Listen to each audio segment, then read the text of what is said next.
Good afternoon students.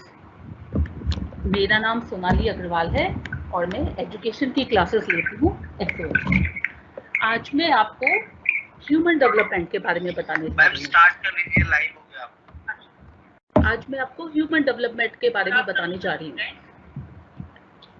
जो कि आपके बीए सेकेंड सेमेस्टर में एजुकेशन सब्जेक्ट का एक पार्ट है।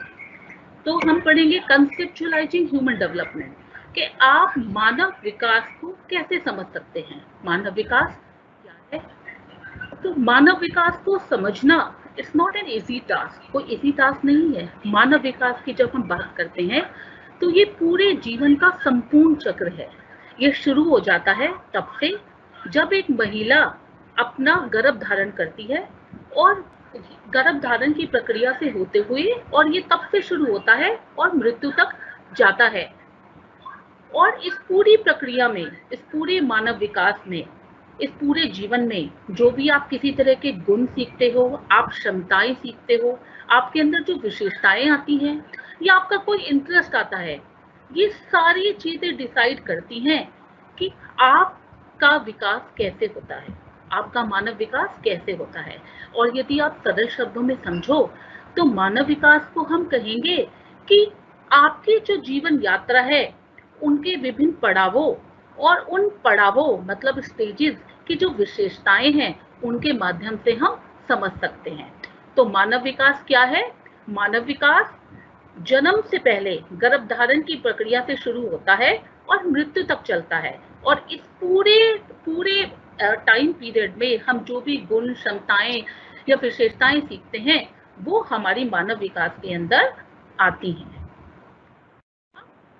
हम टर्म यूज करते हैं वृद्धि और विकास, ग्रोथ एंड डेवलपमेंट। तो बहुत बार हम इन्हें सिनोनिम लेते हैं कि उसकी वृद्धि हो रही है बच्चे की, या उसका विकास हो रहा है। लेकिन आप क्योंकि एजुकेशन के स्टूडेंट्स हैं तो हम सिनोनिम नहीं लेंगे। तो ग्रोथ एंड डेवलपमेंट सेम नहीं है, वृद्धि और विकास में अंतर है। वृद्धि का मतलब क्या है? वृद्धि का अर्थ है शारीरिक वृद्धि से। शारीरिक वृद्धि कि जैसे जैसे जैसे आप लोग बड़े होते हो आपके शरीर के अंग बढ़ते जाते हैं। जैसे कि आपके पैर भी बड़े होंगे, आपके हाथ का साइज भी बड़ा होगा। तो वृद्धि का अर्थ है बच्चे के शरीर के विभिन्न अंगों का विकास एवं अंगों की कार्य करने की क्षमता। पहले आपकी हाइट जैसे 4 फीट होगी, अब 4.2 हो गई है, अब 4.5 हो गई है, फिर 5 फुट के हो गए हो, तो आपकी हाइट बढ़ रही है ना। ये क्या है? ये वृद्धि है। वेट पहले 30 kg था, अब 40 kg है, तो ये क्या है? ये बढ़ रही है। विकास क्या है? विकास एक बहुत व्यापक टर्म है, एक कॉम्प्रिहेंसिव कंसेप्ट है। इसके अंदर क्या आता है? आपका मानसिक, सामाजिक, संवेगात्मक और शारीरिक दृष्टि से जो परिवर्तन होते हैं वो आता है। वृद्धि के अंदर आता है शारीरिक दृष्टि से होने वाले परिवर्तन, जैसे कि आपकी हाइट बढ़ गई, आपका वेट बढ़ गया। वृद्धि बात करती है मात्रक परिवर्तनों की। मात्रक मतलब जिनको हम माप सकते हो, मात्रात्मक, क्वांटिटेटिव। और जब विकास की बात करते हैं तो वो दोनों चीजों को देखता है, गुणात्मक और मात्रात्मक, क्वांटिटेटिव और क्वालिटेटिव। इस प्रकार ये जो वृद्धि और विकास है, ये प्रक्रिया साथ साथ चलती हैं और ये एक दूसरे को कॉम्प्लीमेंट करती है, एक दूसरे की पूरक हैं। अब क्या डिफरेंस है इन दोनों के बीच में? वृद्धि और विकास में क्या अंतर है? अभिवृद्धि या वृद्धि एक निश्चित समय तक होने वाला परिवर्तन है, एक निश्चित समय तक होता है। जैसे कि आपकी हाइट क्या बढ़ती ही रहती है? नहीं, एक टाइम बाद वो रुक जाती है। आपका वजन एक टाइम बाद रुक जाता है, स्टेबल हो जाता है, ठीक है। और आप हमेशा, ऐसा नहीं है कि आप हमेशा लंबे होते रहते हो, आपके हाथ हमेशा बढ़ते रहेंगे, आपकी लेग्स हमेशा बढ़ती रहेंगी, नहीं, एक टाइम बाद वो परिवर्तन होना रुक जाता है। तो क्या है ये? निश्चित समय अवधि तक होने वाला परिवर्तन। लेकिन जो विकास होता है, जो ग्रोथ होती है, जो आपके डेवलपमेंट होता है, वो जन्म से लेके मृत्यु तक रहता है, कॉन्टिन्यूअसली चलता रहता है। बल्कि जैसे आपने पढ़ा, जन्म से पहले से शुरू हो जाता है और सेकंड पॉइंट, अभिवृद्धि है वो एक छोटी टर्म है, वो विकास का हिस्सा है। विकास, जबकि विकास क्या है, एक व्यापक कंसेप्ट है, एक कॉम्प्रिहेंसिव टर्म है जिसमें वृद्धि इंक्लूड होती है। थर्ड पॉइंट, अभिवृद्धि में हम केवल परिणात्मक परिवर्तन देखते हैं, क्वांटिटेटिव चीजें देखते हैं, हाइट बढ़कर 4 से 5 हो गई, ठीक है, लेकिन विकास में परिवर्तन गुणात्मक तथा परिणात्मक दोनों होते हैं। जैसे कि मैंने कहा कि बच्चा बहुत इंटेलिजेंट हो गया है, ठीक है, तो बच्चा, आप इंटेलिजेंट ऐसे तो नहीं कहोगे 10 हो गया, अब पहले 5 था अब 10 हो गया, नहीं, ठीक है, लेकिन उस जब वो कार्य करता है उसके कार्य से पता चलता है इंटेलिजेंट हो गया है। मैंने कहा बच्चा बहुत सामाजिक हो गया है, तो सामाजिक का मतलब आप किसी काउंट नहीं कर सकते ना कि पहले 20 था अब 30 हो गया है, नहीं। सामाजिक कैसे पता लगा कि वो बच्चा लोगों से घुलने मिलने लग गया है, उसे पता है लोगों के साथ बातचीत कैसे करनी है, ठीक है। नाउ फोर्थ पॉइंट, अभिवृद्धि को आप माप सकते हैं लेकिन विकास को केवल महसूस किया जा सकता है। जैसे कि पहले एग्जांपल में बताया कि आप महसूस कर सकते हो, हाँ बच्चा घुल मिल रहा है, नमस्ते कर रहा है, पड़ोसियों से आराम से बात कर रहा है, रिलेटिव से गुड मॉर्निंग गुड आफ्टरनून बात कर रहा है, रेस्पेक्ट दे रहा है, तो वो सामाजिक हो गया है। अब नेक्स्ट पॉइंट, वृद्धि एक आयामी है, एक ही आयाम देखती है, एक ही चीज देखती है जो कि आप माप सकते हो, लेकिन विकास बहुआयामी है। विकास के अंदर शारीरिक विकास भी आता है, मानसिक विकास भी आता है, संवेगात्मक विकास भी आता है और सभी तरीके के विकास आते हैं। लेकिन जब हम वृद्धि देखते हैं तो वृद्धि में हम शारीरिक विकास ही देख सकते हैं जिसे हम माप सकते हैं। वृद्धि बिल्कुल आसानी से प्रकट हो जाती है, आसानी से दिखाई देती है। बच्चा लंबा हो गया है, बच्चा मोटा हो गया है, लेकिन आसानी से विकास दिखाई नहीं देता, ठीक है, उसको जटिल होता है, सरलता से प्रकट नहीं होता। आप सिर्फ परिवर्तन महसूस कर सकते हैं। से अब आपको ये कंसेप्ट अच्छे से समझ में आ गया होगा, लेकिन अभी भी नहीं आ गया हो तो मैं बाद में आपको थोड़ा समय दूंगी और आप अपना क्वेश्चन जो भी पूछना चाहो वो आप मुझे लिख सकते हैं, फिर मैं उसका आंसर दूंगी, जो भी मैंने आज पढ़ाया है, आपको जो भी प्रॉब्लम हो। अब next concept, growth and development के प्रिंसिपल्स क्या हैं, क्या नियम है, क्या सिद्धांत है।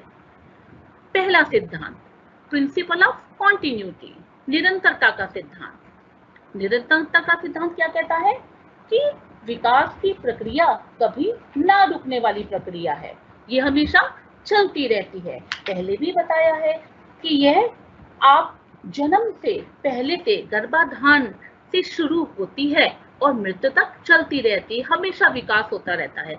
कुछ ना कुछ मनुष्य सीखता रहता है, इमोशनल डेवलपमेंट होता रहता है, आपका सोशल डेवलपमेंट होता रहता है। ऐसा नहीं है यदि एक आदमी एक वृद्धावस्था में है तो इसका ये बिल्कुल मतलब नहीं है कि उसका विकास रुक जाएगा, हो सकता है उसका आध्यात्मिक विकास हो जाए, वो बहुत सारी ऐसी चीजें सीख ले जो उसके मन को शांति दे, तो विकास होता रहता है। नेक्स्ट, एक रूपता का सिद्धांत या प्रिंसिपल ऑफ यूनिफॉर्म पैटर्न। अब देखिए, आप बच्चा किसी भी देश का हो, चाहे वो भारत का हो, चाहे अमेरिका का हो, चाहे लंदन का हो, कहीं का भी हो, ठीक है, या भारत के किसी देश, भारत के किसी भी स्टेट का हो, लेकिन विकास की प्रक्रिया में एक रूपता दिखाई देती है।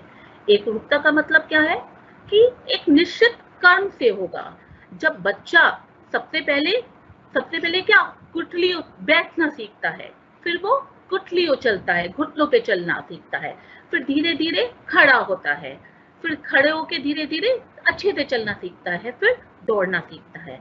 तो ऐसा नहीं है कि हमारे यहाँ के बच्चे तो ऐसा करते हैं और अमेरिका के बच्चे वो तो फटाफट भागना ही शुरू कर देते हैं, नहीं, एक से ही यही प्रोसीजर है। और भाषा का विकास एकदम से कोई बच्चा बहुत वर्ड्स बोलना नहीं सीख जाएगा, धीरे धीरे सीखेगा। पहले मम बोलेगा, फिर जो भी उसके मदर फादर सिखाएंगे तो वो धीरे धीरे सीखेगा। एकदम भाषा का विकास नहीं हो जाता है कि वो बहुत परफेक्ट सेंटेंस बोलने लग जाता है, और ये सब जगह लागू है, सब जगह ऐसा ही होता है। विभिन्न विकास गतियों का नियम, principle of different growth rate.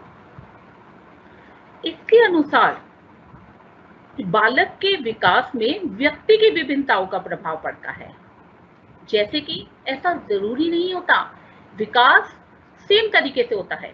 जैसे कि पहले वाले में बताया था कि ठीक है, बच्चा पहले चलना सीखता है, फिर दौड़ना सीखता है, फिर भागना सीखता है, लेकिन गति अलग होती है हर व्यक्ति में।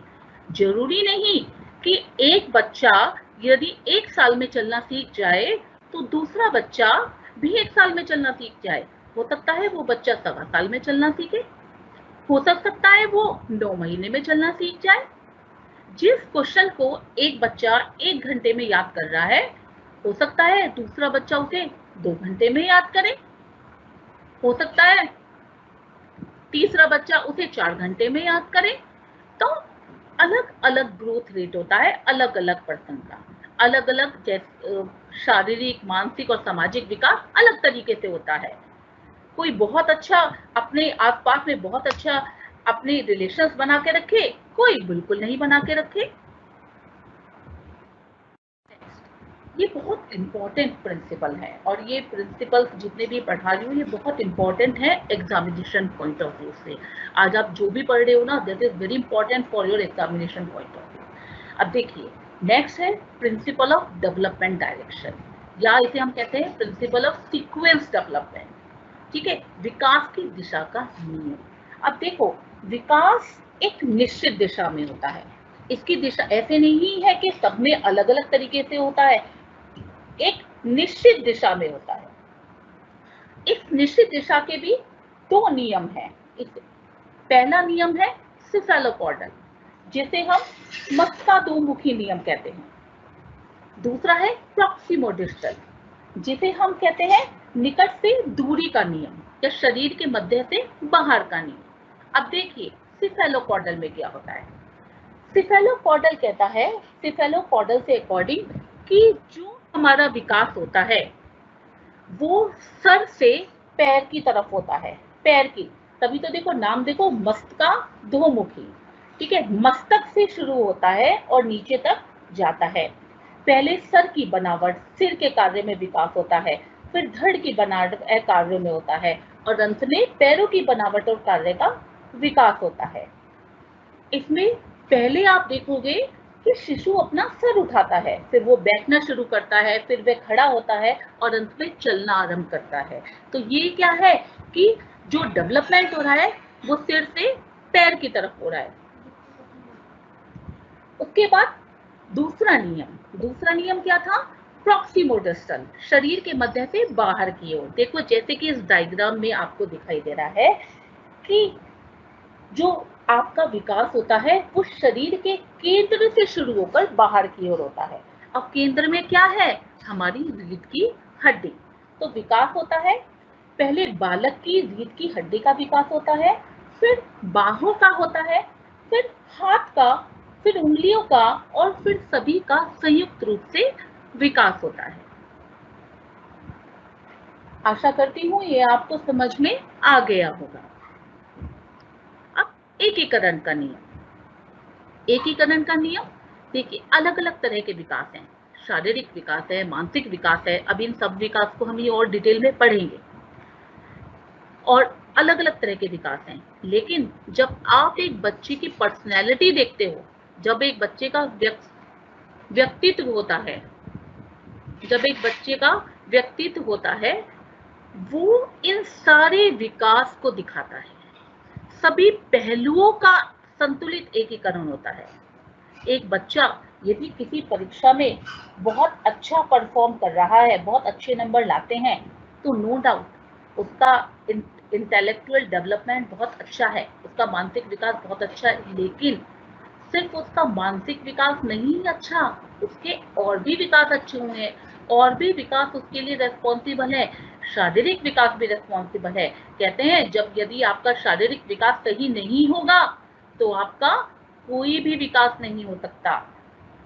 एक कहावत सुनिए ना, a healthy mind lives in a healthy body. एक स्वस्थ जो माइंड होता है आपका, वो स्वस्थ शरीर में ही वास करता है। तो यदि आपका शारीरिक विकास नहीं होगा तो मानसिक भी नहीं होगा, मानसिक नहीं होगा तो सामाजिक भी नहीं हो पाता। इसीलिए जब आप किसी की पर्सनैलिटी देखते हो, जब आप एक बच्चे का व्यक्तित्व देखते हो, तो वो जो व्यक्तित्व होता है वो एक सब तरह के विकासों का परिणाम होता है, वो उस सब तरह के विकासों का एकीकरण होता है। अब प्रिंसिपल ऑफ इंडिविजुअल डिफरेंसेस, ये भी यही बताता है कि विकास हर व्यक्ति में अलग होता है, इंडिविजुअल डिफरेंसेस होते हैं। मेरे में अलग होगा, किसी और में अलग होगा। एक घर में यदि ट्विंस होंगे तो जरूरी नहीं ट्विंस का विकास बिल्कुल एक सा होगा। हो सकता है एक बच्चे का इंटरेस्ट मैथ्स में ज्यादा हो, दूसरे का ड्राइंग में ज्यादा हो। तो हमेशा टीचर को भी एक ये इंडिविजुअल डिफरेंस को ध्यान में रखते हुए बच्चे को पढ़ाना चाहिए। ये नहीं सोचना चाहिए कि सारे बच्चे क्लास में फर्स्ट ही आएंगे। ओके, तो इसी इंडिविजुअल डिफरेंस वाले प्रिंसिपल को समझना पेरेंट्स के लिए भी, माँ बाप के लिए भी बहुत जरूरी है कि हर बच्चे का अपना अलग इंटरेस्ट होता है। नेक्स्ट प्रिंसिपल, वातावरण और वंशानुक्रम के परिणाम का सिद्धांत, principle of product of heredity and environment. Heredity क्या है, वंशानुक्रम क्या है? वो गुण सूत्र जो आपको अपने पेरेंट्स से मिले हैं, जो आपको अपने माता पिता से मिले हैं। वातावरण जो आपके आसपास का माहौल, जहां पर आप रहते हैं। तो बहुत लोग कहते हैं, बहुत सारे वैज्ञानिक ये कहते हैं वंशानुक्रम के कारण डेवलपमेंट होता है। यदि पेरेंट्स अच्छे होंगे तो पेरेंट्स पढ़े लिखे होंगे या पेरेंट्स का अच्छा डेवलपमेंट हो रहा होगा तो बच्चा भी ऐसा होगा। कुछ लोग कहते हैं वातावरण का फर्क पड़ता है। बहुत सारी रिसर्चेस हुई हैं इसके ऊपर, अभी आगे और इस टॉपिक को डिटेल में भी पढ़ेंगे। तो लेकिन एक्चुअल में क्या है, जो डेवलपमेंट है वो मल्टीप्लिकेशन है वातावरण और वंशानुक्रम का, वो दोनों को मिला के बनता है। सिर्फ वातावरण और वंशानुक्रम का सिर्फ वातावरण से नहीं है, सिर्फ वंशानुक्रम से नहीं है, इन दोनों को मिला के बनता है। आप सबने जंगल बुक देखी होगी, मोगली। मोगली में क्या है, एक मोगली एक बच्चा था जो कहाँ पर आ गया था, जंगल में आ गया। तो वो कैसे बोलने, उसके बिहेवियर कैसे हो गया, जैसे जंगल के पशु थे, भेड़िए थे जिनके साथ रहता था, तो वो उस पर किसका प्रभाव पड़ा, वातावरण का। वंशानुक्रम, बच्चा तो वो किसका था, इंसान का था, लेकिन फर्क किसका पड़ा, वातावरण का। तो हमारा भी जो डेवलपमेंट होता है वो वातावरण और वंशानुक्रम का संयुक्त परिणाम होता है। ऐसा हमें बहुत सारे अध्ययनों से पता चला है। Development is predictable. आप विकास की भविष्यवाणी कर सकते हैं। कैसे कर सकते हैं भविष्यवाणी? आपको पता है, आपको आइडिया है कि जब 20 साल का बच्चा होगा तो वो कैसा होगा, वो अपनी यंगहुड में आ गया होगा। जब 13 साल का बच्चा होगा वो अपनी एडोलसेंस एज में आ गया होगा। जब 60 साल का बच्चा हो, जब 60 साल का हो जाएगा तो वो वृद्धावस्था में आएगा। तो उसका शारीरिक विकास कैसे होगा? 60 साल का होगा तो उसका शारीरिक विकास कैसे होगा? वो झुक कर चलेगा, वो धीरे धीरे चलेगा। जब 20 साल का होगा तो शरीर में बहुत एनर्जी होगी, कुछ करना चाहता होगा। तो इसी तरीके से हम विकास की भविष्यवाणी की जा सकती है कि हाँ, कि जब वो इतनी उम्र का होगा तो वो बच्चा ऐसा करेगा। अब विकास सामान्य से विशेष की ओर होता है। Development proceed from general to specific. विकास में बच्चा, विकास क्रम में बच्चा पहले सामान्य क्रियाएं करता है, उसके बाद वो विशेष क्रियाओं की ओर अग्रसर होता है। और ये जो विकास का नियम है, ये शारीरिक, मानसिक, संवेगात्मक, सामाजिक सभी प्रकार के विकास पर लागू होता है। फॉर एग्जाम्पल, आपने कभी एक छोटे बच्चे को रोते हुए देखा है? देखा होगा। जब एक छोटा बच्चा रोता है तो आप देखोगे उसके आंसू भी निकलते हैं, उसके हाथ भी चलते हैं, उसके पैर भी चलते हैं, वो ऊआ ऊआ करके रो रहा है, लेकिन उसकी पूरी बॉडी मूव करती है, तो वो सामान्य क्रिया। अब आप बड़े हो गए हैं, अब आप अपने आप को देखो, क्या अब आप रोते हो तो आप हाथ भी चलाते हो, आपके पैर भी चलते हैं क्या? नहीं, आपका क्या, सिर्फ आपके आंसू निकलते हैं। तो पहले जो सामान्य क्रिया थी वो क्या हो गई, वो विशिष्ट क्रिया बन गई। तो इसीलिए विकास सामान्य से विशेष की ओर चलता है। अब देखिए प्रिंसिपल ऑफ इंटर रिलेशन। विकास के सभी तत्वों में परस्पर संबंध होता है, आपस में संबंध होता है, एक रिलेशन होता है आपस में, ठीक है। जैसे कि यही पॉइंट कुछ थोड़ा एक्सप्लेन किया था जब मैंने प्रिंसिपल ऑफ इंटीग्रेशन बताया था, एकीकरण का सिद्धांत बताया था। अब यदि बच्चे का शारीरिक विकास होता है तो शारीरिक विकास हेल्प करता है बच्चे के मानसिक विकास में और सामाजिक विकास में। ऐसा नहीं होता कि पहले शारीरिक विकास हो जाए, उसके बाद मानसिक शुरू हो जाए, उसके बाद सामाजिक शुरू हो जाए, नहीं। एक विकास दूसरे को प्रभावित करता है और सभी विकासों में पूरा आपसी संबंध होता है। यदि किसी का सामाजिक विकास नहीं हो रहा होगा, फॉर एग्जाम्पल कोई बच्चा घर में बंद है, उसको बाहर आने नहीं दिया जा रहा, बाहर किसी से मिलने नहीं दिया जा रहा, स्कूल में उसका एडमिशन नहीं करवा रहे हैं, किसी बच्चे से बोलने नहीं दिया जाता, तो आप समझ सकते हैं कि उसका मानसिक विकास कैसा होगा, वो किस तरह की फीलिंग होगी। तो यही उसका सामाजिक विकास का न होना उसके मानसिक विकास पे फर्क डालेगा, और यही मानसिक विकास फर्क डालेगा उसके शारीरिक विकास पे। तो सभी विकास के सभी तत्वों में आपस में परस्पर संबंध होता है। ये सारे विकास सभी नियम उम्मीद करती हूँ आपको समझ में आ गए होंगे। ये बहुत बहुत जरूरी है इनको समझना, ये बहुत इंपॉर्टेंट है आपके एग्जामिनेशन पॉइंट ऑफ व्यू से। उसके बाद अब देखिए, आप हमेशा क्या करते, एक लर्निंग के लिए एक बहुत अच्छा पॉइंट बताती हूँ कि आपको हमेशा क्या करना चाहिए, एक एक्रोनिम बना लेते हैं हम याद करने के लिए। एक्रोनिम जैसे कि रेनबो, रेनबो इंद्रधनुष, पता है इंद्रधनुष के कलर तो याद करने के लिए हम विबग्योर कहते हैं। विबग्योर मतलब वी से वायलेट, आई से इंडिगो, बी से ब्लू, ऐसे। तो इसी तरह से हमें हमेशा एक्रोनिम बना लेना चाहिए कि यदि आप भूल जाएं अलग अलग तो उसे याद कर सकते हैं, ठीक है। फॉर एग्जाम्पल देखिए, मैंने प्रिंसिपल्स का बनाया है एक्रोनिम कि इससे यदि आप एक सेंटेंस याद करेंगे तो आपको सब सारे के सारे प्रिंसिपल याद हो जाएंगे।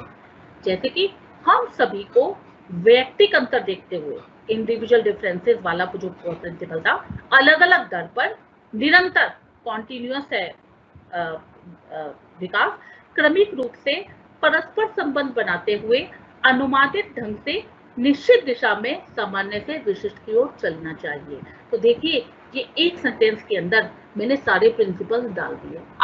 आप भी बना सकते हैं ऐसे एक्रोनिम, ताकि आपको सारे प्रिंसिपल्स याद हो जाएं। ये सिर्फ प्रिंसिपल्स के लिए लागू नहीं होता, ये कोई भी पॉइंट के लिए लागू होता है। ये इस तरह के एक्रोनिम आपकी हेल्प करते हैं आपकी लर्निंग में।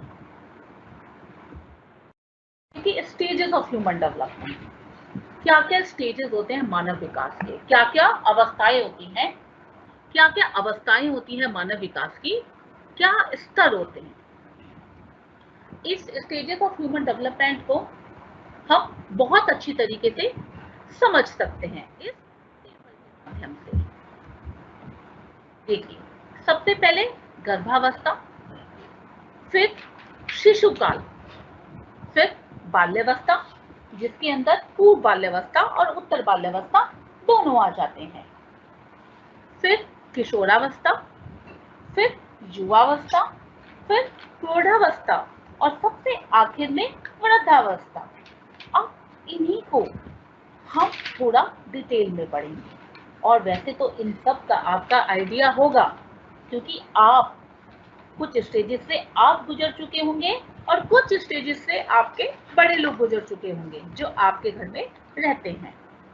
अब हम पढ़ेंगे सबसे पहले जन्म पूर्व अवस्था, जिसे हम गर्भकालीन अवस्था या गर्भावस्था या प्रीनेटल स्टेज भी कहते हैं।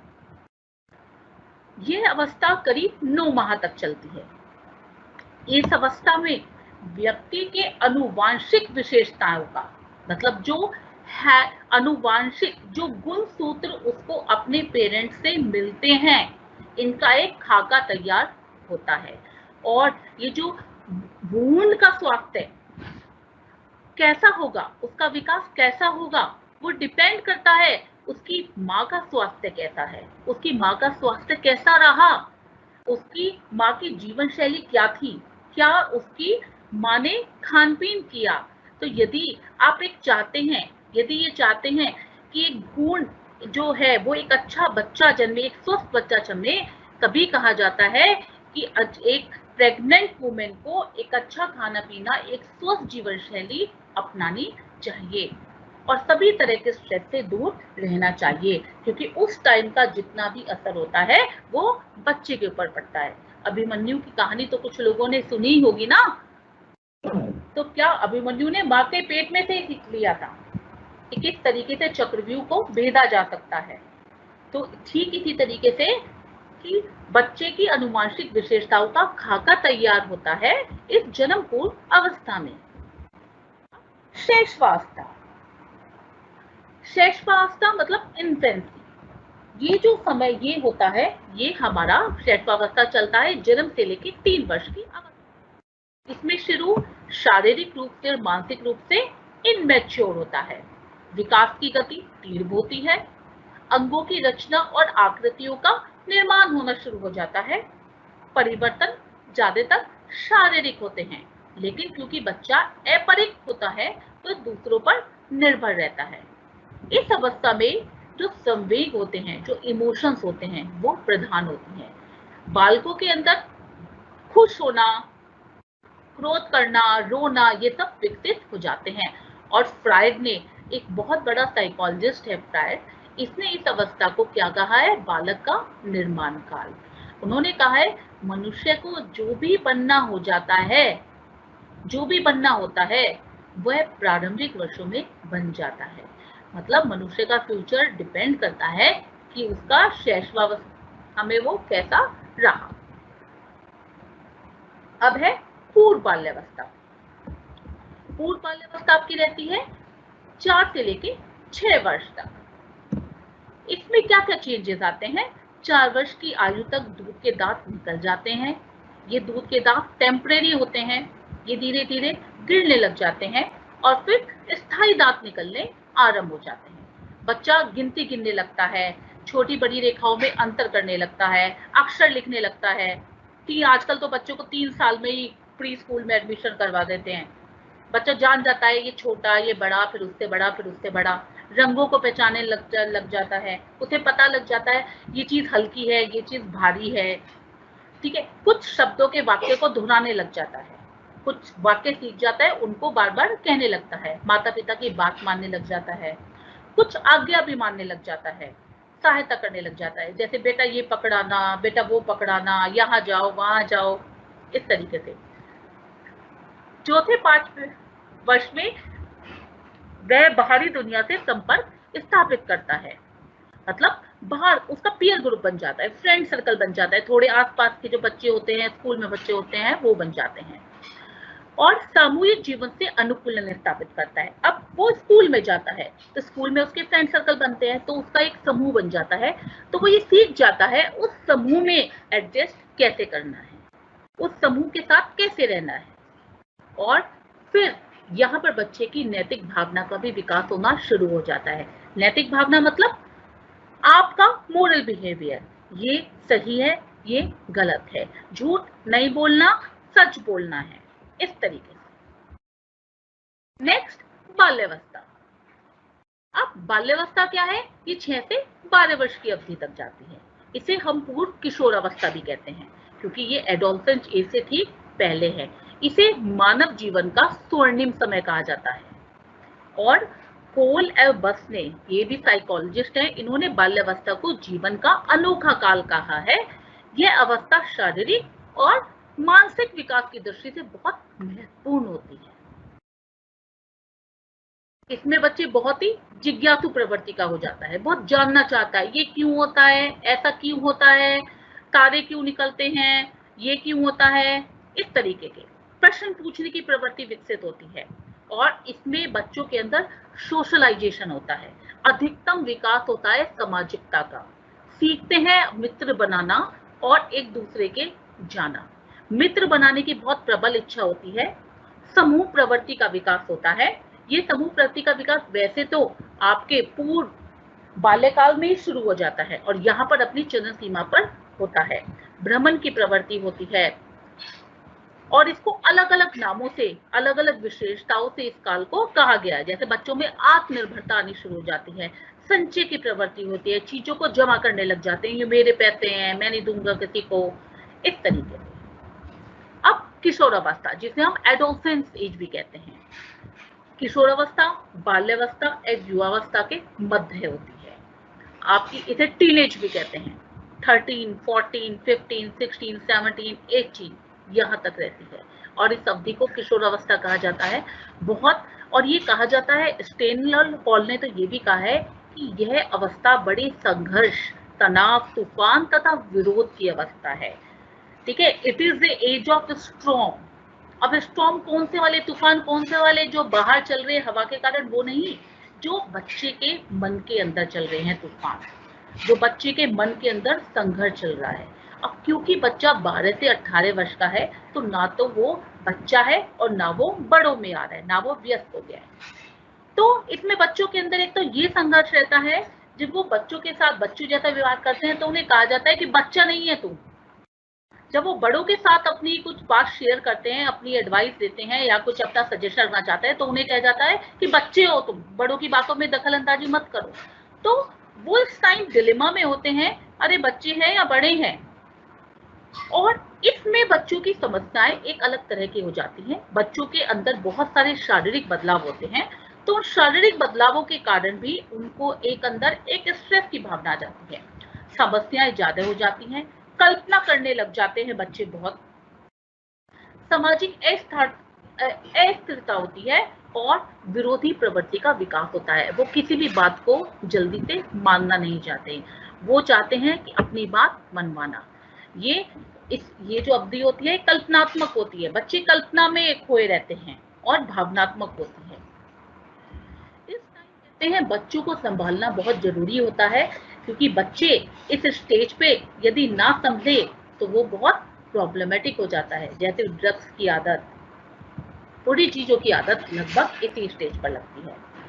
इस अवस्था में बालकों में विपरीत लिंग के प्रति आकर्षण बढ़ता है, वो बॉयफ्रेंड गर्लफ्रेंड बनाना चाहते हैं। कपड़ों के प्रति आकर्षण बढ़ता है कि इस तरह के कपड़े पहन ले, उस तरह के कपड़े पहन ले, उस हीरोइन ने तो ऐसे कपड़े पहने हैं तो हमें भी ऐसे चाहिए, हमें इसी ब्रांड की जीन्स चाहिए, हमें बर्थडे नहीं मनाना घर में।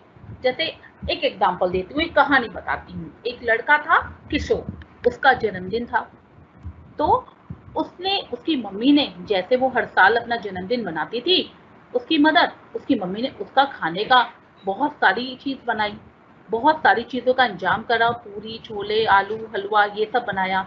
लेकिन जब वो घर में गया और उसने कहा कि ये बनाया है, कि मैं तो नहीं मनाऊंगा बर्थडे घर में, मेरे सारे फ्रेंड्स मॉल में बनाते हैं, तो जब मेरे सारे फ्रेंड्स मॉल में बनाते हैं तो मैं क्यों घर में बनाऊंगा। उसकी मम्मी ने कहा मैं सुबह से खाना बना रही हूँ तुम्हारे बर्थडे के लिए, उसने कहा। फिर वो चिल्लाने लग गया। तो इस तरह का जो विरोध होता है वो इस एज में आता है। बच्चा आसानी से कुछ एक्सेप्ट नहीं करना चाहता था। ठीक है, बहुत सारे, आपने एक फिगर भी व्हाट्सएप में देखी होगी, बहुत होती कि इस टाइम पे जो माँ बाप की कहीं बात होती है ना, वो सर के ऊपर से जाती है, जो टीचर की कहीं बात होती है वो सर के ऊपर से जाती है, लेकिन जो बच्चे का फ्रेंड सर्कल कहे ना, वो सीधे दिमाग के अंदर बात जाती है। वो सोचते हैं बस जो मेरे फ्रेंड्स ने कहा है ना वो ही सही है। इस टाइम उन्हें अपने फ्रेंड्स ज्यादा अच्छे लगते हैं और ना कि अपने माँ बाप या टीचर की बात सुनना।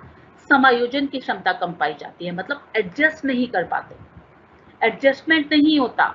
नहीं कर पाते एडजस्टमेंट, वो चाहते हैं कि हम नहीं एडजस्ट करना चाहते, लेकिन मानसिक विकास बहुत तेज होने लगता है, व्यवहार अलग सा लगता है, मित्रता करना चाहते हैं, शारीरिक शरीर में बहुत सारे चेंजेस आते हैं, तो वो चेंजेस भी कई बार उन्हें परेशान कर देते हैं। ठीक है, उनके इस तरह से चेंजेस आनी, आवाज में चेंजेस आने लग जाते हैं, जैसे बॉयज की आवाज में चेंज आने लग जाता है, भारी हो जाने लगती है, तो उन्हें भी कई बार इस बात से भी सुनना पड़ता है कि और ये कैसे बोल रहा है।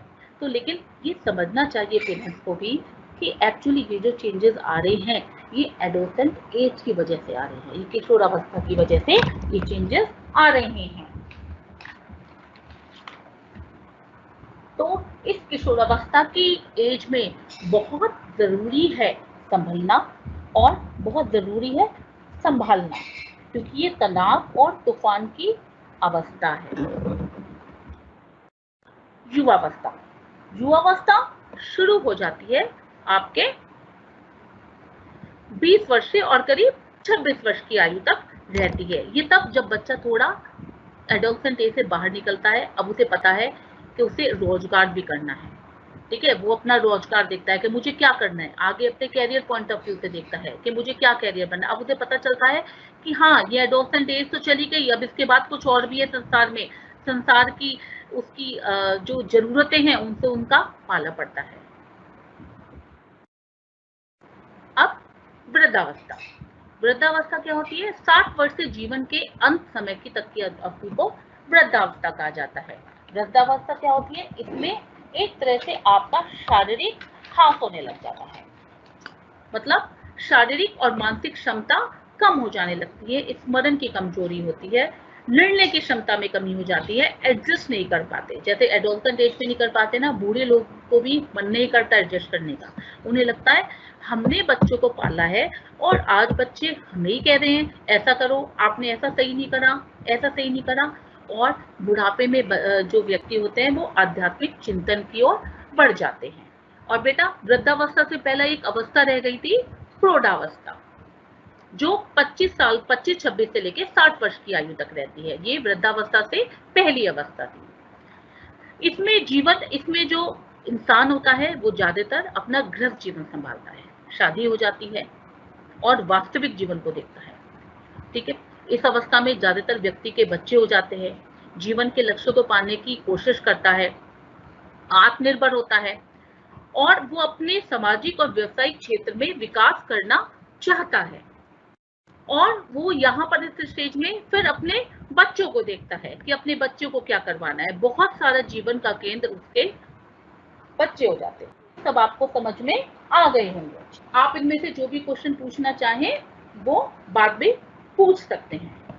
अब देखिए, अब जो हमारा जो विकास होता है वो, जैसे कि हमने अलग अलग विकास पढ़े थे, शारीरिक विकास, मानसिक विकास, अभी तक थोड़ा सा हम डिटेल। शारीरिक विकास क्या है?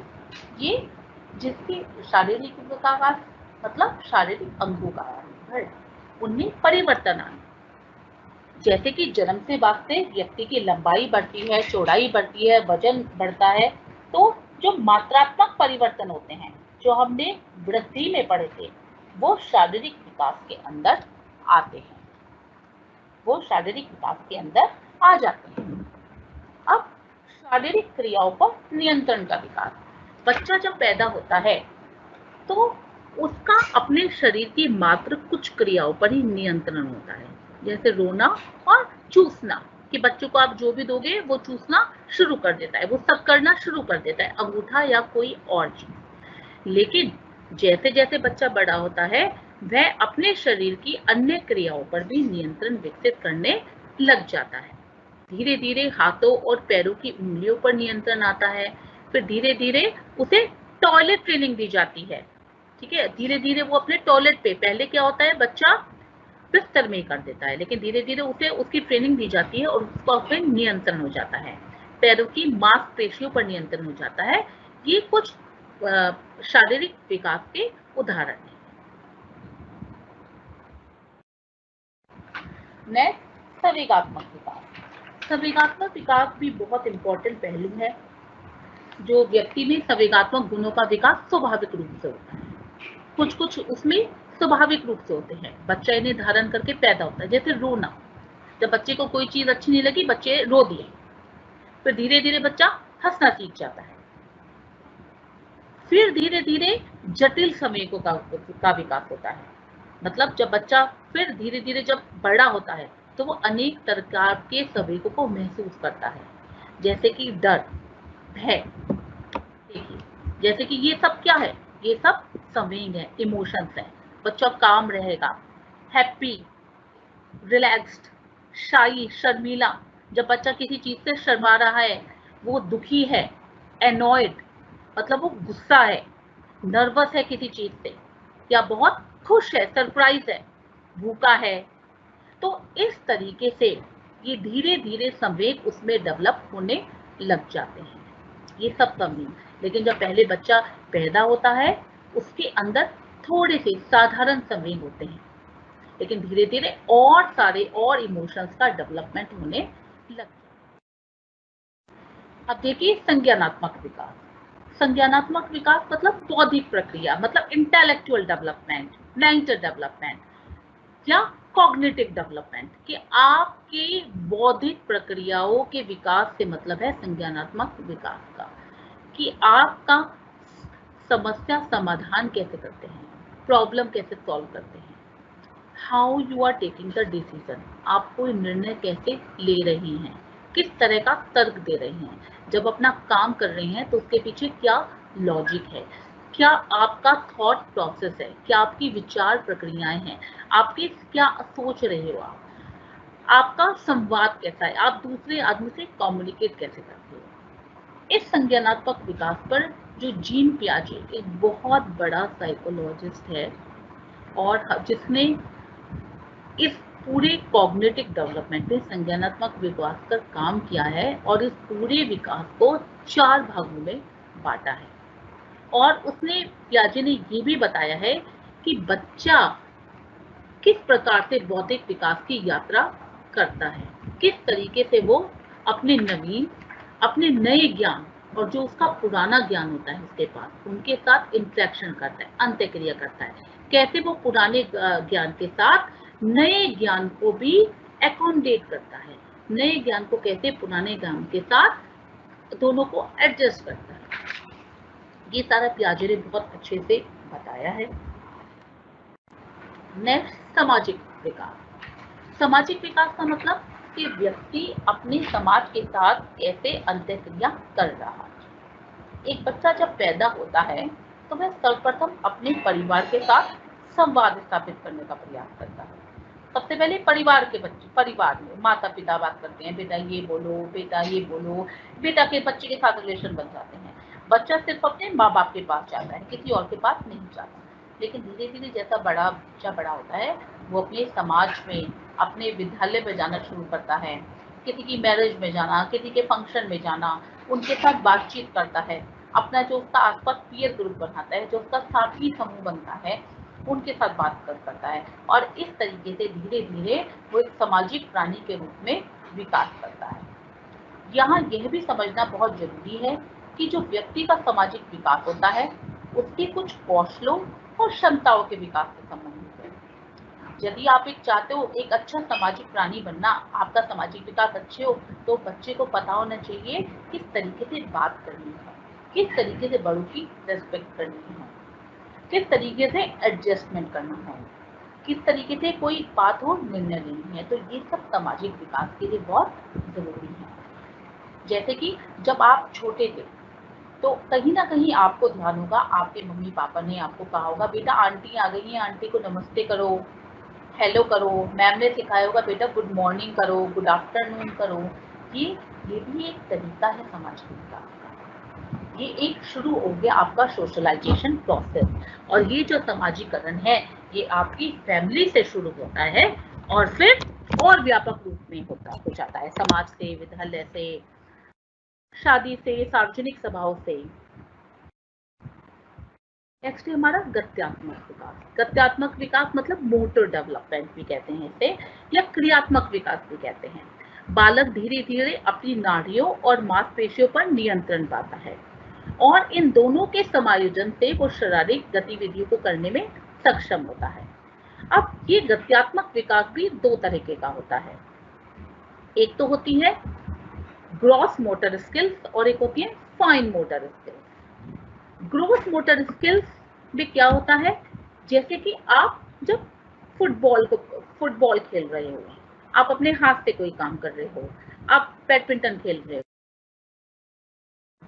फाइन मोटर स्किल्स में जो सूक्ष्म क्रियाएं हैं, सूक्ष्म गत्यात्मक क्रियाएं हैं, उसके अंदर आती है बारीक काम, जैसे कि आपका सुई में धागा डालना, अपना ड्राइंग करना, अपना लिखना। इस तरीके से आपकी, तो ये दो तरह के विकास हैं। भाषा का विकास, भाषा में क्या है, भाषा एक बहुत जटिल प्रक्रिया है। बच्चा अपने परिवार में रहकर भाषा का सीखना शुरू करता है, फिर परिवार से सीखता है और फिर समाज से सीखता है। और भाषा के विकास पे एक बहुत बड़े फेमस साइकोलॉजिस्ट हैं वाइगॉस्की, उन्होंने एक बहुत विचार अपना प्रस्तुत किया है, जिसमें वे भाषा को क्या बताते हैं, सामाजिक निर्मिति मानते हैं कि भाषा बच्चा किसका है, समाज से सीखता है। बहुत सारी चीजें आप अपने पेरेंट्स से सीखते हैं और बहुत सारी चीजें आप अपने समाज से, अपने फ्रेंड सर्कल से भी सीखता है। जब बच्चा अपने परिवार और समाज के संपर्क में आता है तो वो भाषा को ग्रहण करता है। जबकि चॉम्स्की के अनुसार भी बच्चा जन्म के साथ ही भाषा सीखने की क्षमताएं लेकर पैदा होता है और जैसे जैसे वो बड़ा होता है इन क्षमताओं की सहायता से सीखता है। और जो जीन पियाजे हैं, उन्होंने भी भाषा के विकास को हमारे बौद्धिक विकास से कनेक्ट किया है कि भाषा का विकास बौद्धिक विकास, जो बौद्धिक विकास है वो भाषा के विकास को प्रभावित करता है। अब आप पहले बच्चे, आप अपनी फैमिली में देखिए, खुद को, पहले बच्चा धीरे धीरे एक वर्ड बोलना सीखता है, माँ, पा, ठीक है, मम, धीरे धीरे वो वर्ड पता चलता है, दूध, मम्मी, पापा, फिर वो क्या करते हैं, एक छोटा सेंटेंस बनाने लग जाते हैं, मम्मी दूध दे दो, पापा दूध दे दो, इस तरीके से जाना है, बाहर जाना है, फिर वो थोड़ा बड़ा सेंटेंस बनाना सीख जाते हैं। तो इस तरीके से भाषा में परिवर्तन आते हैं। अब मैं अगला पॉइंट शुरू करूंगी, factors affecting growth and development, मतलब वो कारक जो ग्रोथ एंड डेवलपमेंट को इफेक्ट करते हैं। वो क्या फैक्टर्स हैं जो ग्रोथ एंड डेवलपमेंट को प्रभावित करते हैं। लेकिन ये मैं शुरू कर रही हूँ आपका 5 मिनट ब्रेक लेने के बाद, ताकि 5 मिनट आप ब्रेक ले लो, ठीक है। उसके बाद में ये आपका growth and development, factors affecting growth and development शुरू करते हैं। अब हम पढ़ेंगे उन फैक्टर्स के बारे में जो हमारे, उन फैक्टर्स के बारे में जो हमारे डेवलपमेंट को प्रभावित करते हैं, या इन्हें हम ये भी कह सकते हैं विकास के मुद्दे। और ये बहुत इंपॉर्टेंट है, बहुत इंपॉर्टेंट है, इन पे शॉर्ट नोट भी आ सकता है। तो पहला वंशानुक्रम और वातावरण, थोड़ा सा अभी हमने पहले पढ़ा था, तो यह हमेशा से विवाद का विषय बना है। अब देखो, एनवायरमेंट तो हमें सबको पता है, हमारे आसपास का वातावरण कैसा है, जहां पर हम रहते हैं वहां माहौल, वहां पर कैसा है। और वंशानुक्रम क्या कहते हैं, जैसे कि डॉलर्स एवं हॉलैंड ने कहा है कि एक बालक की आनुवंशिकता में उन सभी शारीरिक संरचनाओं, विशेषताओं, क्रियाओं एवं क्षमताओं का योग निहित रहता है जिनको वह अपने माता पिता व अन्य पूर्वजों या प्रजाति से प्राप्त करता है। तो मतलब वो सभी क्षमताएं, वो विशेषताएं जिन्हें अपने माता पिता या पूर्वजों से प्राप्त करता है। जैसे कि आप, कई बार आपको किसी ने कहा होगा, आपके तेरे बाल तो मम्मी के ऊपर गए हैं, तुम्हारी आंखें तो पापा के ऊपर गई हैं, या तुम्हारी ये हैबिट तो मम्मी के ऊपर गई है, ये चीज तो तुम्हारी दादाजी से मिलती है, ये चीज तो तुम्हारी दादी से मिलती है। तो ये क्या है, ये आपकी हेरिडिटी, ये आनुवांशिकता का परिणाम है। तो कई बार आनुवांशिक जो विज्ञान होता है वो कहते हैं जो विकास होता है वो केवल आनुवांशिक का परिणाम है, और जबकि पर्यावरणवादी कहते हैं कि पर्यावरण के लिए है, पर्यावरण। अब इस बात पे यदि आप देखो, जैसे कि बहुत सारे एक्सपेरिमेंट्स करे गए थे। एक था गोडार्ड ने एक एक्सपेरिमेंट किया एक सैनिक के ऊपर, ठीक है। उस सैनिक ने 2 शादियां करी थी। तो पहली जो उसकी वाइफ थी वो एक मंदबुद्धि महिला थी। तो उसने जब इसकी पहली महिला के वंशजों का जब इसने स्टडी करी तो पता चला कि उस मंदबुद्धि पत्नी के 480 वंशजों में से केवल 46 व्यक्ति ही सामान्य थे और बाकी जितने भी लोग थे वो या तो मंदबुद्धि थे या अपराधी थे या शराबी। उसकी एक दूसरी वाइफ थी, वो एक सामान्य बुद्धि वाली एक अच्छे चरित्र की महिला थी। जब इसके वंशज की स्टडी करी तो ये पाया गया कि सिर्फ इसके 496 वंशजों की जब स्टडी करी गई तो ये पाया गया कि उसके जो सिर्फ 5 व्यक्ति थे जिनमें कोई दोष था, बाकी सब बहुत ही सज्जन और प्रतिष्ठित। तो इससे क्या निष्कर्ष निकलता है कि वंशानुक्रम बहुत अधिकतर व्यक्ति के मानसिक और सामाजिक विकास के लिए उत्तरदायी होता है। ठीक इसी तरह की स्टडी गॉल्टन ने करी। गॉल्टन ने अपनी स्टडी के लिए बुद्धिमान और जो वहां के फेमस व्यक्ति थे उनको चुना। उनमें इसने चुना और जब उनके वंशजों का अध्ययन करा तो ये पाया गया कि उसके जितने भी वंशज थे वो भी बुद्धिमान और प्रतिष्ठित और प्रभावशाली व्यक्ति थे। तो उन्होंने इससे ये भी निकाला कि ये वंशानुक्रम है जिसके द्वारा एक आदमी के अंदर गुण आते हैं। एक ट्विंस बच्चों के ऊपर भी अध्ययन किया गया और जब इन ट्विंस को कहीं और 10 ट्विंस को लिया गया और इनमें से एक बच्चे को समान वातावरण में पाया गया और दूसरे बच्चे को अलग अलग वातावरण में पाया गया। तो फिर जब ये देखा गया, जब कुछ सालों बाद देखा गया तो उन बच्चों में अंतर था। एक ही माँ की संतान थे, एक ही बाप की संतान थे, लेकिन दोनों में अंतर था। दोनों के मानसिक विकास में अंतर था, दोनों के सामाजिक विकास में अंतर था, दोनों के इमोशनल डेवलपमेंट में अंतर था।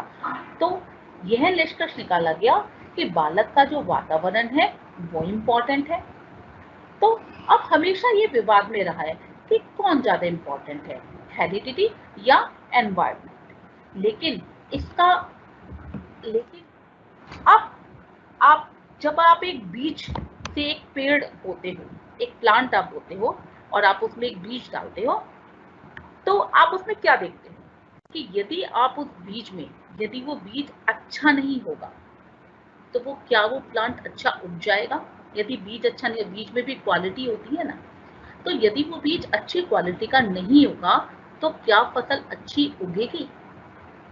नहीं उगेगी, क्योंकि वो बीज ही अच्छा नहीं है। तो यहाँ पर बात हो रही है हेरिडिटी आपका जो गुणसूत्र है वो ही अच्छे। लेकिन यदि बीज बहुत अच्छा हो, यदि बीज बड़ा उन्नत हो और उस बीज को ना अच्छी मिट्टी मिले, ना खाद मिले, ना पानी मिले, तो क्या अच्छी फसल होगी? नहीं होगी, क्योंकि बीज तो बड़ा बढ़िया था लेकिन ना तो उसमें आपने पानी दिया, ना उसमें खाद दी, ना उसको ढंग की मिट्टी दी, तो अच्छी फसल कैसे होगी? तो यही बात लागू होती है हेरिडिटी और एनवायरनमेंट में।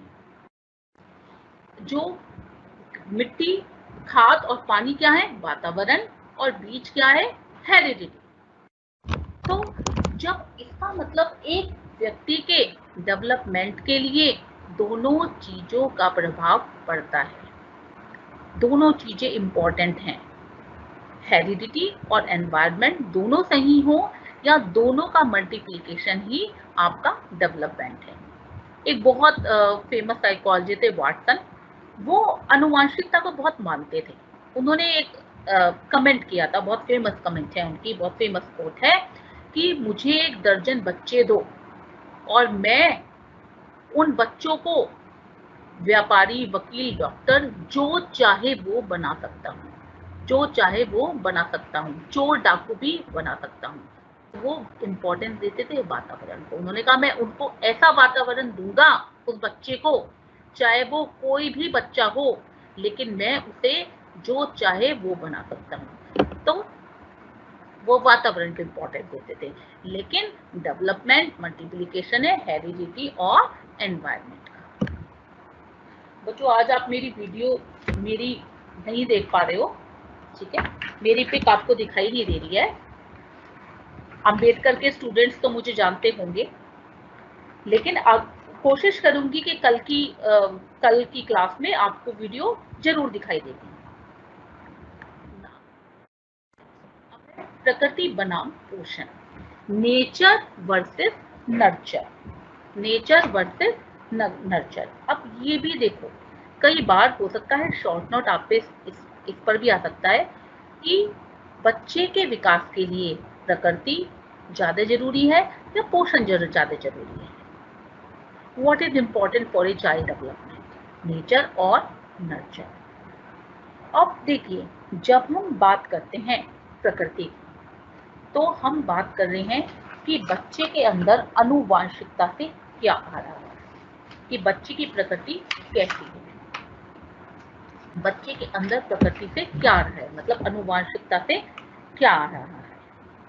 और जब हम बात करते हैं पोषण की, तो हम शारीरिक आवश्यकताओं की पूर्ति की बात करते हैं। हम ये बात करते हैं पोषण की कि वातावरण की बात करते हैं, किस तरह का उसे पोषण मिल रहा है, किस तरह का उसको, कैसा बच्चे का आस पड़ोस है, कैसा बच्चे का खान पीना है, कैसा बच्चे का सामाजिक विकास है। तो तब हम बात करते हैं इसकी। तो इन दोनों की भी ठीक उसी तरीके से हम यही कह सकते हैं कि जब बच्चे का जो डेवलपमेंट है वो डिपेंड करता है बच्चे के पोषण और बच्चे की प्रकृति दोनों के ऊपर डिपेंड करता है। किसी एक चीज पे डिपेंड नहीं करता, किसी भी एक चीज पर डिपेंड नहीं करता, बल्कि दोनों चीजों पर डिपेंड करता है। यदि आप एक बच्चे को अच्छी प्रकृति दो, ठीक है, अच्छी प्रकृति दो, लेकिन अच्छा पोषण नहीं दो, उसको अच्छे, आप माँ बाप बच्चे के सामने लड़ रहे हैं, ठीक है, या उसके सामने इस गालियां दे रहे हैं, या इस तरह का व्यवहार उसके सामने प्रदर्शित हो रहा है, तो बच्चे का पोषण क्या है, अच्छा नहीं हो रहा, चाहे उसकी प्रकृति अच्छी है। ठीक इसी प्रकार यदि बच्चे का पोषण आप अच्छे से कर रहे हैं, तो फिर बच्चे की प्रकृति अच्छी नहीं दी, तो वो भी डेवलपमेंट अच्छे से हो नहीं पाएगा, ठीक है। तो इसी का मतलब जो बच्चे का डेवलपमेंट है वो दोनों के ऊपर डिपेंड करता है, प्रकृति और पोषण दोनों के ऊपर। अब देखिए, नेक्स्ट है सततता बनाम असततता। सततता मतलब कॉन्टिन्यूटी, और असततता मतलब जो कॉन्टिन्यूअस नहीं है, जो लगातार नहीं है। अब देखो, आपको इसमें दो चित्र दिखाई दे रहे हैं। पहले में ए में देखो, एक लगातार बच्चा पहले घुटलियों चल रहा था, फिर बड़ा हुआ, फिर वो छोटी बच्ची बन गया, फिर वो एक एडोलसेंट एज में आ गई, और फिर वो एक महिला बन गई। तो मतलब कॉन्टिन्यूअसली सतत विकास हो रहा है, लगातार विकास हो रहा है।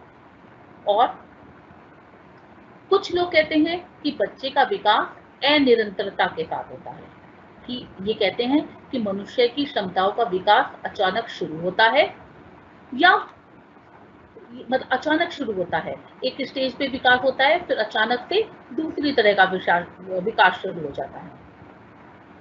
तो इस तरह का कहते हैं। तो इसके अंदर भी बिल्कुल आपस के अंदर, इसके अंदर भी हमेशा विवाद रहा है कि सततता है या असततता है, लगातार चलता है या लगातार नहीं चलता। जैसे कि कहते हैं कि जो अनिरंतरता को मानते हैं वो कहते हैं कि प्रजनन की क्षमता का विकास। ये कहते हैं कि ये जो क्षमता है ये पहले कम रही होती है, लेकिन जब किशोर अवस्था में आती है तो ये पूर्णतः विकसित हो जाती है। मतलब जो एक लेडी होती है वो बर्थ दे सकती है किसी और चाइल्ड को, लेकिन जब एक विशेष उम्र में पहुंच जाती है तब ये क्षमता समाप्त हो जाती है, तब वो एक बर्थ नहीं दे पाती एक दूसरे बच्चे को। तो इन्होंने ऐसे ही कहा, ये एकदम एक तरह का विकास होता है, फिर एकदम खत्म हो जाता है। ठीक इसी तरीके से ये कहते हैं गुणात्मक और परिणात्मक दोनों तरह के विकास धीरे धीरे होते हैं। जैसे ये कहते हैं कि जब बच्चा छोटा होता है तब उसका शारीरिक विकास एकदम तेजी से होता है, शारीरिक और मानसिक विकास तेजी से होता है, लेकिन धीरे धीरे जब वो बड़े हो जाते हैं तब वो जो शारीरिक विकास है वो धीरे होना शुरू हो जाता है। तो इसी तरीके से ये हमेशा इसमें विवाद बना रहता है। कि बच्चे की जो विकास है वो हमारा कॉन्टिन्यूअस है या हमारा कॉन्टिन्यूअस नहीं है, हमारा लगातार होता है या हमारा रुक रुक के होता है।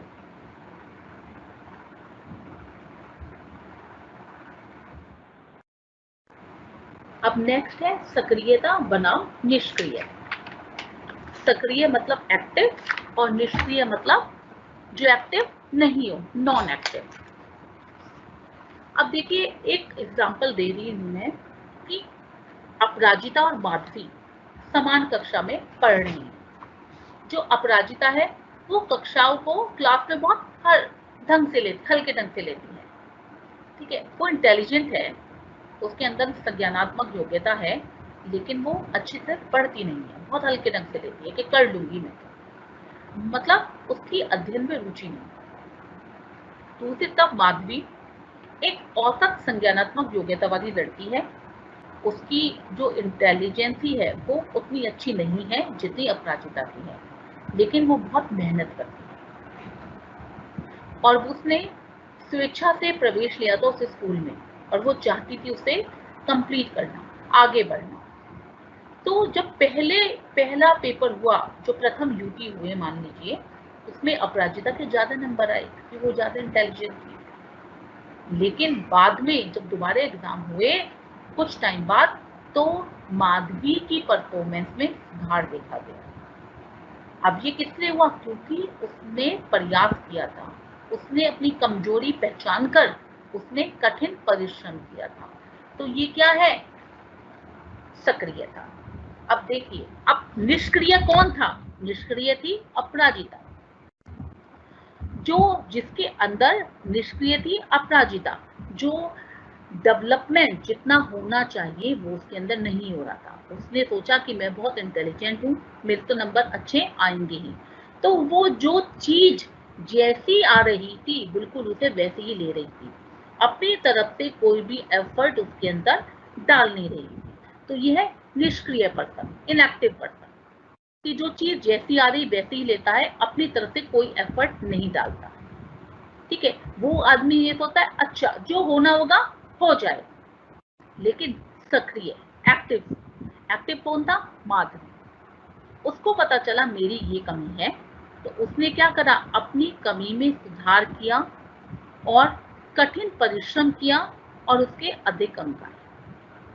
तो डेवलपमेंट इसके ऊपर भी डिपेंड करता है कि आप सक्रिय हो या निष्क्रिय हो, आप एक्टिव हो, शुरू से ही मेहनत कर रहे हो, या निष्क्रिय हो, जब एग्जाम आएंगे तभी पढ़ लूंगी, अभी से पढ़ के क्या करूंगी, ठीक है।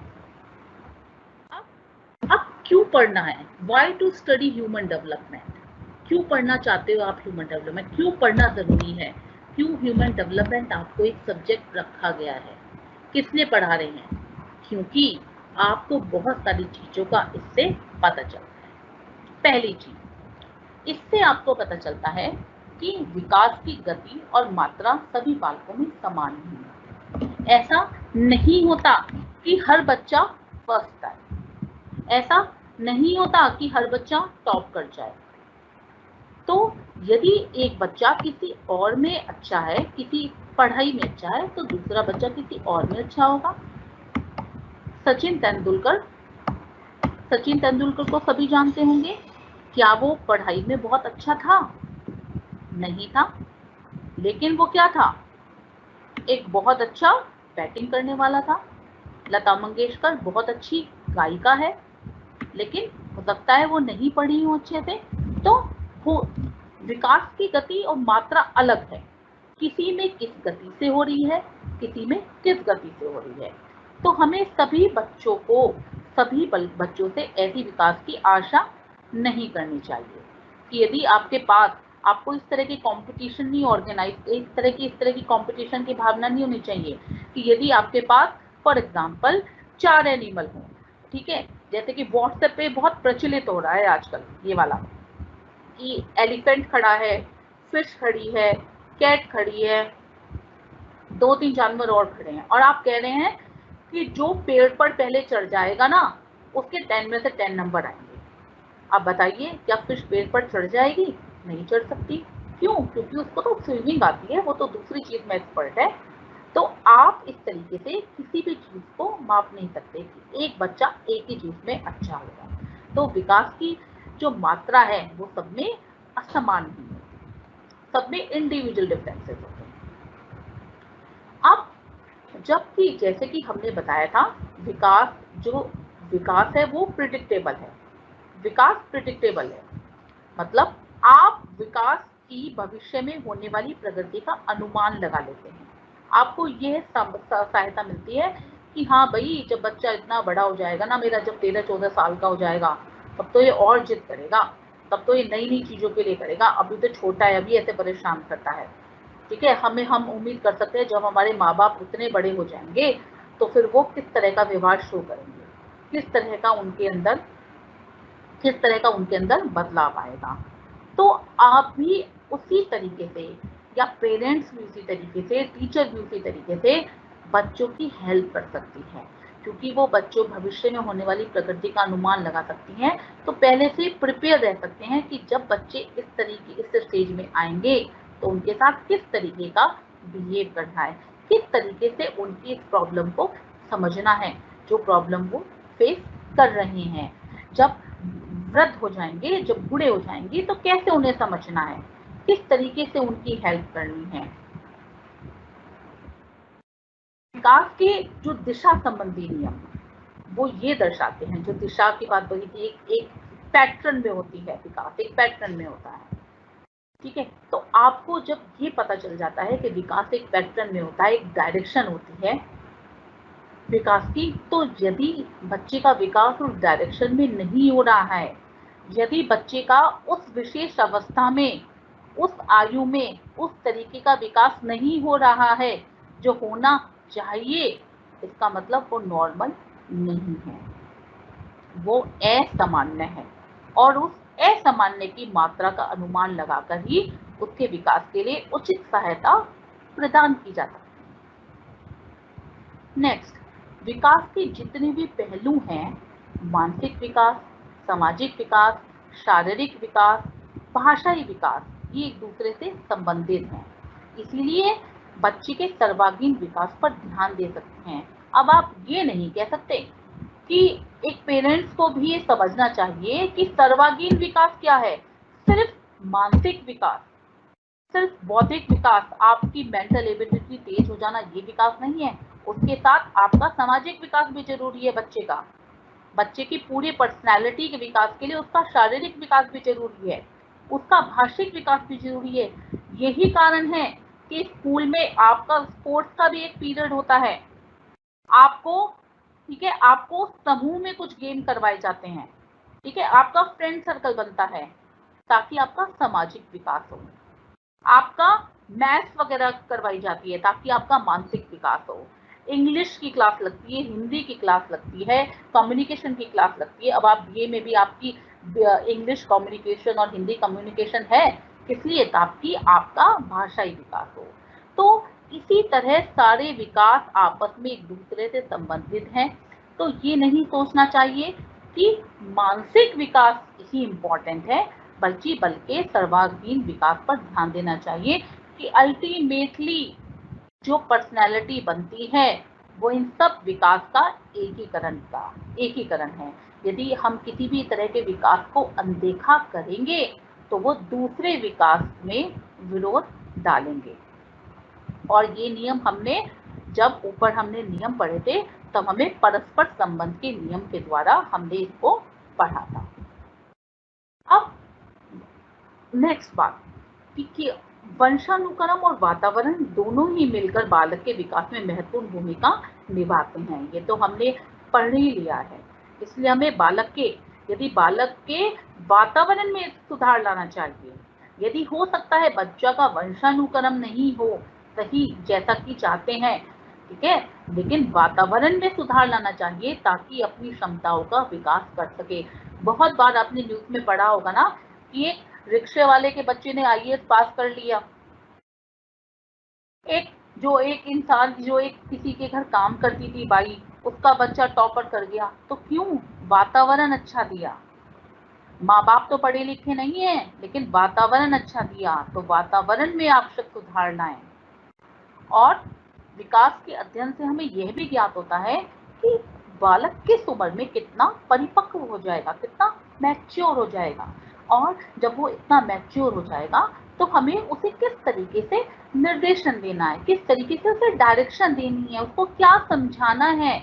जब मेरा बच्चा 13 साल का हो जाएगा तो मुझे पता है कि मुझे जब उससे पहले ही मुझे कुछ ऐसे जरूरी बातें बता देनी होंगी, ठीक है, जो उसके लिए एडोसेंस एज में उसके लिए यूजफुल होंगी। जब एक छोटा बच्चा होगा उसे पहले से ही बता देना चाहिए कि गुड टच और बैड टच के बारे में।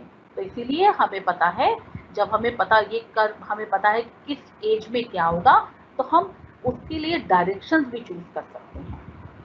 तो अभी हमने अभी तक की जो क्लास है उसमें आपने ये सब चीजें सीख ली हैं, ठीक है। तो बहुत कई क्वेश्चंस आपके सारे से तैयार हो गए हैं। अभी मैं 2 मिनट का ब्रेक लूंगी, उसके बाद ठीक है अपनी एक दूसरी चीज पढ़ाऊंगी बुद्धिज्म के बारे में, कि बुद्धिज्म में 4 सत्य क्या हैं और 8 फोल्ड पाथ ऑफ बुद्धिज्म, ये पढ़ाऊंगी। उसके बाद मैं आपको थोड़ा टाइम दूंगी कि आप मुझे क्वेश्चन और अपने जो भी क्वेश्चन हैं वो आप मुझे भेज सकते हैं, फिर मैं उन क्वेश्चन का आपको आंसर दे दूँ। हाँ जी स्टूडेंट्स, ठीक है, अब हम पढ़ेंगे बुद्धिज्म के बारे में। बुद्धिज्म के बारे में इसलिए पढ़ेंगे क्योंकि बुद्धिज्म भी बहुत इम्पोर्टेंट है। बुद्धिज्म ने भी हमारे डेवलपमेंट के लिए, ठीक है, चीजें बताई हैं कि कैसे मानव का विकास हो सकता है, कैसे मानव का विकास हो सकता है। बौद्ध जो दर्शन है वो भगवान बुद्ध ने शुरू किया था, भगवान बुद्ध के द्वारा शुरू किया गया था बौद्ध दर्शन। और सबसे पहले इन्होंने ये कहा, भगवान बुद्ध ने हमें बताए थे चत्वारी आर्य सत्य, चत्वारी आर्य सत्य जिन्हें हम 4 नोबल ट्रुथ भी कहते हैं। इसे संस्कृत में चत्वारी आर्य सत्यानि कहते हैं। आर्य सत्य 4 हैं, दुख, समुदय, निरोध, मार्ग। पहला ये कहता है संसार में दुख है। बौद्ध दर्शन मानता है कि यह संसार अलग अलग तरह के दुखों से भरा हुआ है, जैसे कि बुढ़ापा आना, बीमारी लगना, अपने प्रिय लोगों से अलग हो जाना, अधूरी इच्छाएं, ये सभी दुख है। दूसरा समुदय, दुख के कारण, कि उन्होंने कहा दुख के कारण क्या है, दुख का कारण है भोग, विलास, कि आप किसी से आप लोभ, आपके अंदर लालच है, आपके अंदर लालच है, आप किसी से द्वेष करते हो, आप किसी से चिढ़ते हो, आप भोग विलास करना चाहते हो। तो व्यक्ति जब भी इन चीजों के नियंत्रण में चला जाता है, लोभ के, द्वेष के, भोग के, विलास के, तो वह दुखी हो जाता है। तो दुख का कारण व्यक्ति के अंदर है। तीसरा निरोध, मतलब दुख के निवारण भी है दुख का। और जब व्यक्ति को पता लग जाता है ना कि दुख का कारण क्या है, कि दुख का कारण तो मेरा लोभ है, तो वो उसके निवारण के लिए प्रयास कर सकता है, जिसमें उसकी सहायता उसका आत्म नियंत्रण करता है कि वो अपने आप पे कंट्रोल कैसे करता है। फॉर एग्जाम्पल, आप किसी से बहुत चिढ़ते हो, अब वो जिससे आप चिढ़ते हो वो बहुत अच्छे अच्छे काम कर रहा है, उसकी सब लोग प्रेज कर रहे हैं, और तो आप दुखी हो रहे हो। क्योंकि आप दुखी हो रहे हो कि उसको तो सब लोग इतनी प्रेज कर रहे हैं, मुझे कोई भी नहीं कर रहा है, तो क्यों? क्योंकि आपका जो कारण है दुख का, वो द्वेष है। आप जो चिढ़ रहे हो वो कारण है। तो यदि आपको कारण का पता लग जाता है ना कि मैं दुखी क्यों हूं, तो आप उसका निवारण कर सकते हो, आप उसका निवारण कर सकते हो, द्वेष ना पाए। और फोर्थ बताया है मार्ग। भगवान बुद्ध ने कहा है कि दुख के निवारण का मार्ग है, और इस मार्ग को उन्होंने नाम दिया है अष्टांगिक मार्ग या 8 फोल्ड पाथ। कि इसको अपना के इसे मध्यम मार्ग भी कहा जाता है। तो क्वेश्चन किसी भी तरीके, यदि क्वेश्चन आता है तो किसी भी तरीके से आता है, अष्टांगिक मार्ग भी आ सकता है, मध्यम मार्ग भी आ सकता है, और 8 फोल्ड पाथ भी आ सकता है। तो ये जो इसने अष्टांगिक मार्ग बताए हैं, ये बताए हैं कि दुखों से मुक्ति के लिए, दुखों से मुक्ति के लिए।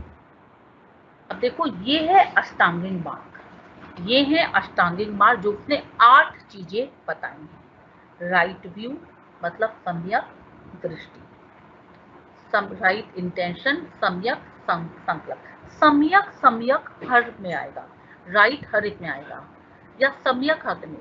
सम्यक का मतलब सही, सम्यक का मतलब सही दृष्टि, राइट व्यू सही दृष्टि, राइट इंटेंशन राइट स्पीच सही वाणी आपकी, राइट एक्शन सही कर्म, राइट लाइवलीहुड सही सम्यक जीविका, राइट एफर्ट सम्यक प्रयास, राइट कंसंट्रेशन सम्यक स्मृति और राइट माइंडफुलनेस सम्यक समाधि। ये 8 है। अब इन्हें पढ़ेंगे कि इनके अंदर डिटेल में क्या। पहला है सम्यक दृष्टि। सम्यक दृष्टि क्या कहती है? इसके अनुसार 4 सत्यों को मानना। जो 4 सत्य हमने ऊपर पढ़े थे, दुख समुदय निरोध मार्ग, 4 सत्यों को मानना, जीव हिंसा नहीं करना, चोरी व्याभिचार न करना, सब पे अपनी सही दृष्टि बनाए रखना, किसी को बुरी नजर से नहीं देखना, ये सम्यक दृष्टि है। दूसरा सम्यक संकल्प। सम्यक संकल्प क्या है? कि आप यह संकल्प लें, यह प्रतिज्ञा करें कि आपको किसी से मन से राग द्वेष नहीं करना है।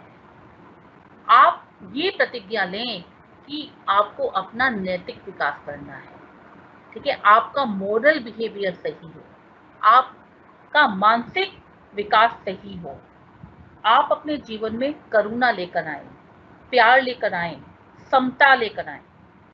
समता मतलब समानता, किसी को समान समझना, सब लोगों को, ये लेकर आए।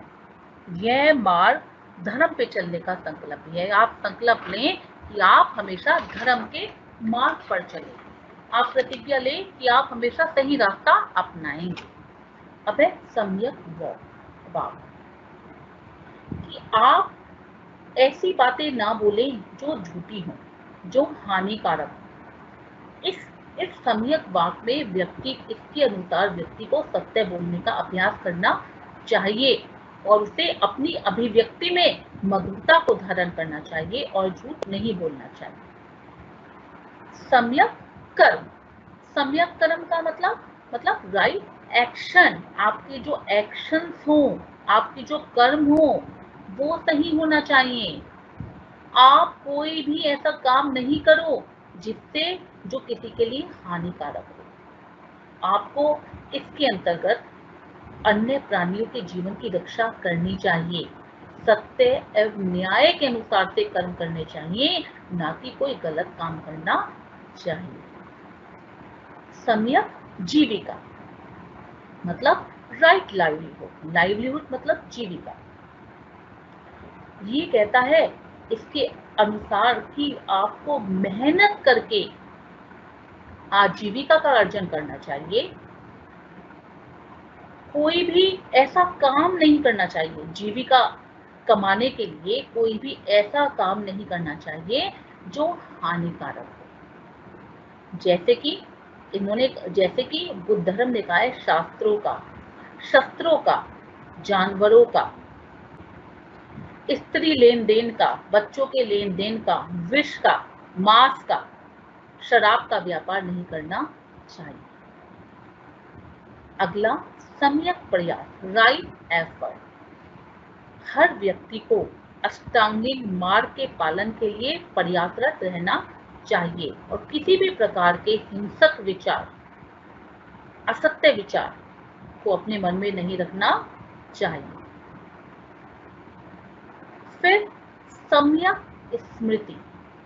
सम्यक स्मृति मतलब कि व्यक्ति को स्वयं से साक्षात्कार करने की दृष्टि विकसित होनी चाहिए। मतलब उन्हें क्या आना चाहिए? इंट्रोस्पेक्शन करना चाहिए।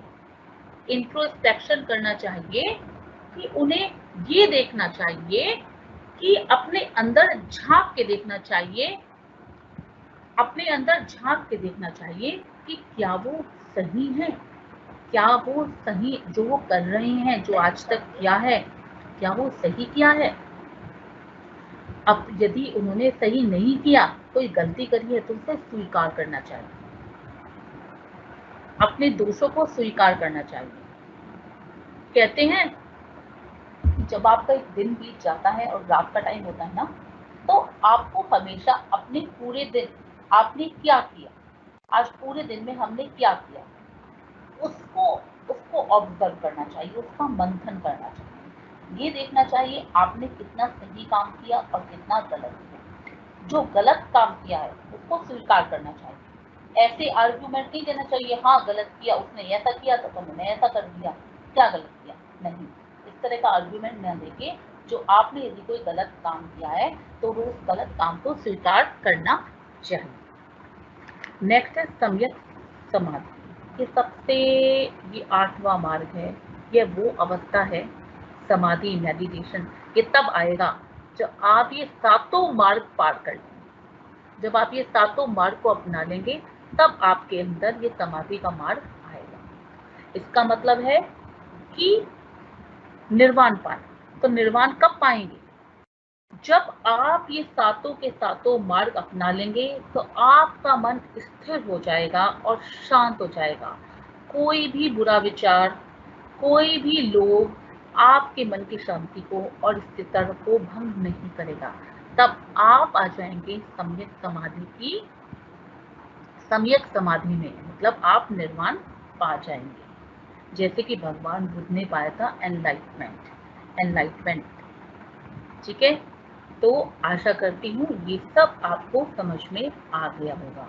ये बहुत इम्पोर्टेंट है, ये बुद्धिज्म का जो है वो बहुत इम्पोर्टेंट है, वेरी इम्पोर्टेंट। और ये आप अच्छे से याद कर लेना। और जब आप इसे याद करोगे ना, तो जैसे एक्रोनिम मैंने आपको बताया था ना कि एक्रोनिम बना के, ठीक है, उसी तरीके से आप याद कर सकते हो। एक पूरा एक सेंटेंस बना लो और जिसमें ये आठों के आठों को डाल दो। ठीक है, यदि वो सेंटेंस फिर आपके याद हो गया तो इसका मतलब ये आठों के आठों याद हो गए। और जैसे कि मैंने पहले बताया था कि जब भी आप एग्जाम में कुछ लिखेंगे, आप विद डायग्राम लिखेंगे, तभी मैं आपको डायग्रामेटिकली बताने की कोशिश करूंगी। तो आप इसी तरीके से एक सर्कल बना के और उसमें सारे के सारे आठों के आठों ये दे सकते हैं, तो वो बहुत इम्प्रेसिव होता है, बहुत इंटरेस्टिंग होता है ये। और कल की क्लास जरूर अटेंड कीजिएगा। कल की क्लास बहुत इम्पोर्टेंट क्लास है, क्योंकि उसमें मैं सारी की सारी आपको थ्योरीज करवाऊंगी। जितनी भी थ्योरीज हैं जो आपके डेवलपमेंट से रिलेटेड हैं, जैसे एरिक्सन की थ्योरी, कोलबर्ट की थ्योरी, ब्रॉन्स एंड बैनर की थ्योरी, जो बहुत इंपॉर्टेंट है, जो आप यदि एक बार नहीं समझेंगे तो शायद पढ़ने से समझ में नहीं आएगी। तो कल की क्लास जरूर अटेंड कर लीजिएगा। अब मैं आपकी क्वेश्चंस ले रही हूँ, अब मैं आपके क्वेश्चंस लेती हूँ और उसका जवाब देती हूँ। आप जो भी क्वेश्चन पूछना चाहें वो आप जो आपका क्वेश्चन का कॉलम है उसमें डाल सकते हैं। मैं कोशिश करूंगी आपके सभी क्वेश्चंस का आंसर देने की। जैसे कि श्रुति ने कहा है क्लास कब स्टार्ट होगी, तो क्लास को स्टार्ट हुए बहुत टाइम हो गया है। आप अपने क्वेश्चंस डाल सकते हैं इसके अंदर, मैं देख रही हूँ अभी। बेटा आप इस तरह की बातें मत पूछो कि सेमेस्टर फर्स्ट एग्जाम कब होगी। मैंने आपको पहले भी कहा था कि आप जो पढ़ा रही हूँ उससे रिलेटेड बात पूछिए, एग्जाम कब होंगे वो नहीं पूछो। ठीक है, जैसे कि ये कहा है ma'am can you repeat please, लेकिन आपने पॉइंट नहीं बताया बेटा कि किस पॉइंट को रिपीट करूं। जब मैं आपको पीपीटी से पढ़ाऊंगी ना, तब मैं ये नहीं देख पाऊंगी कि आप क्वेश्चन क्या पूछ रहे हैं, मैं क्वेश्चन बाद में देखूंगी। तो इसलिए आप जब भी ये कहें ना कि आपको रिपीट करना है, तो प्लीज मुझे वो पॉइंट के बारे में बता देना कि मुझे किस चीज को रिपीट करना है। और बेटा डाउनलोड नहीं कर सकते, हाँ, लेकिन बाद में शायद ये लिंक आपको एक डाला जाएगा जिसमें कि आप पूरी रिकॉर्डेड क्लास सुन पाएंगे, but I am not sure about. Bharat thank you for the comment. अच्छा, कीर्ति ने कहा है principle of inter relation not confirm.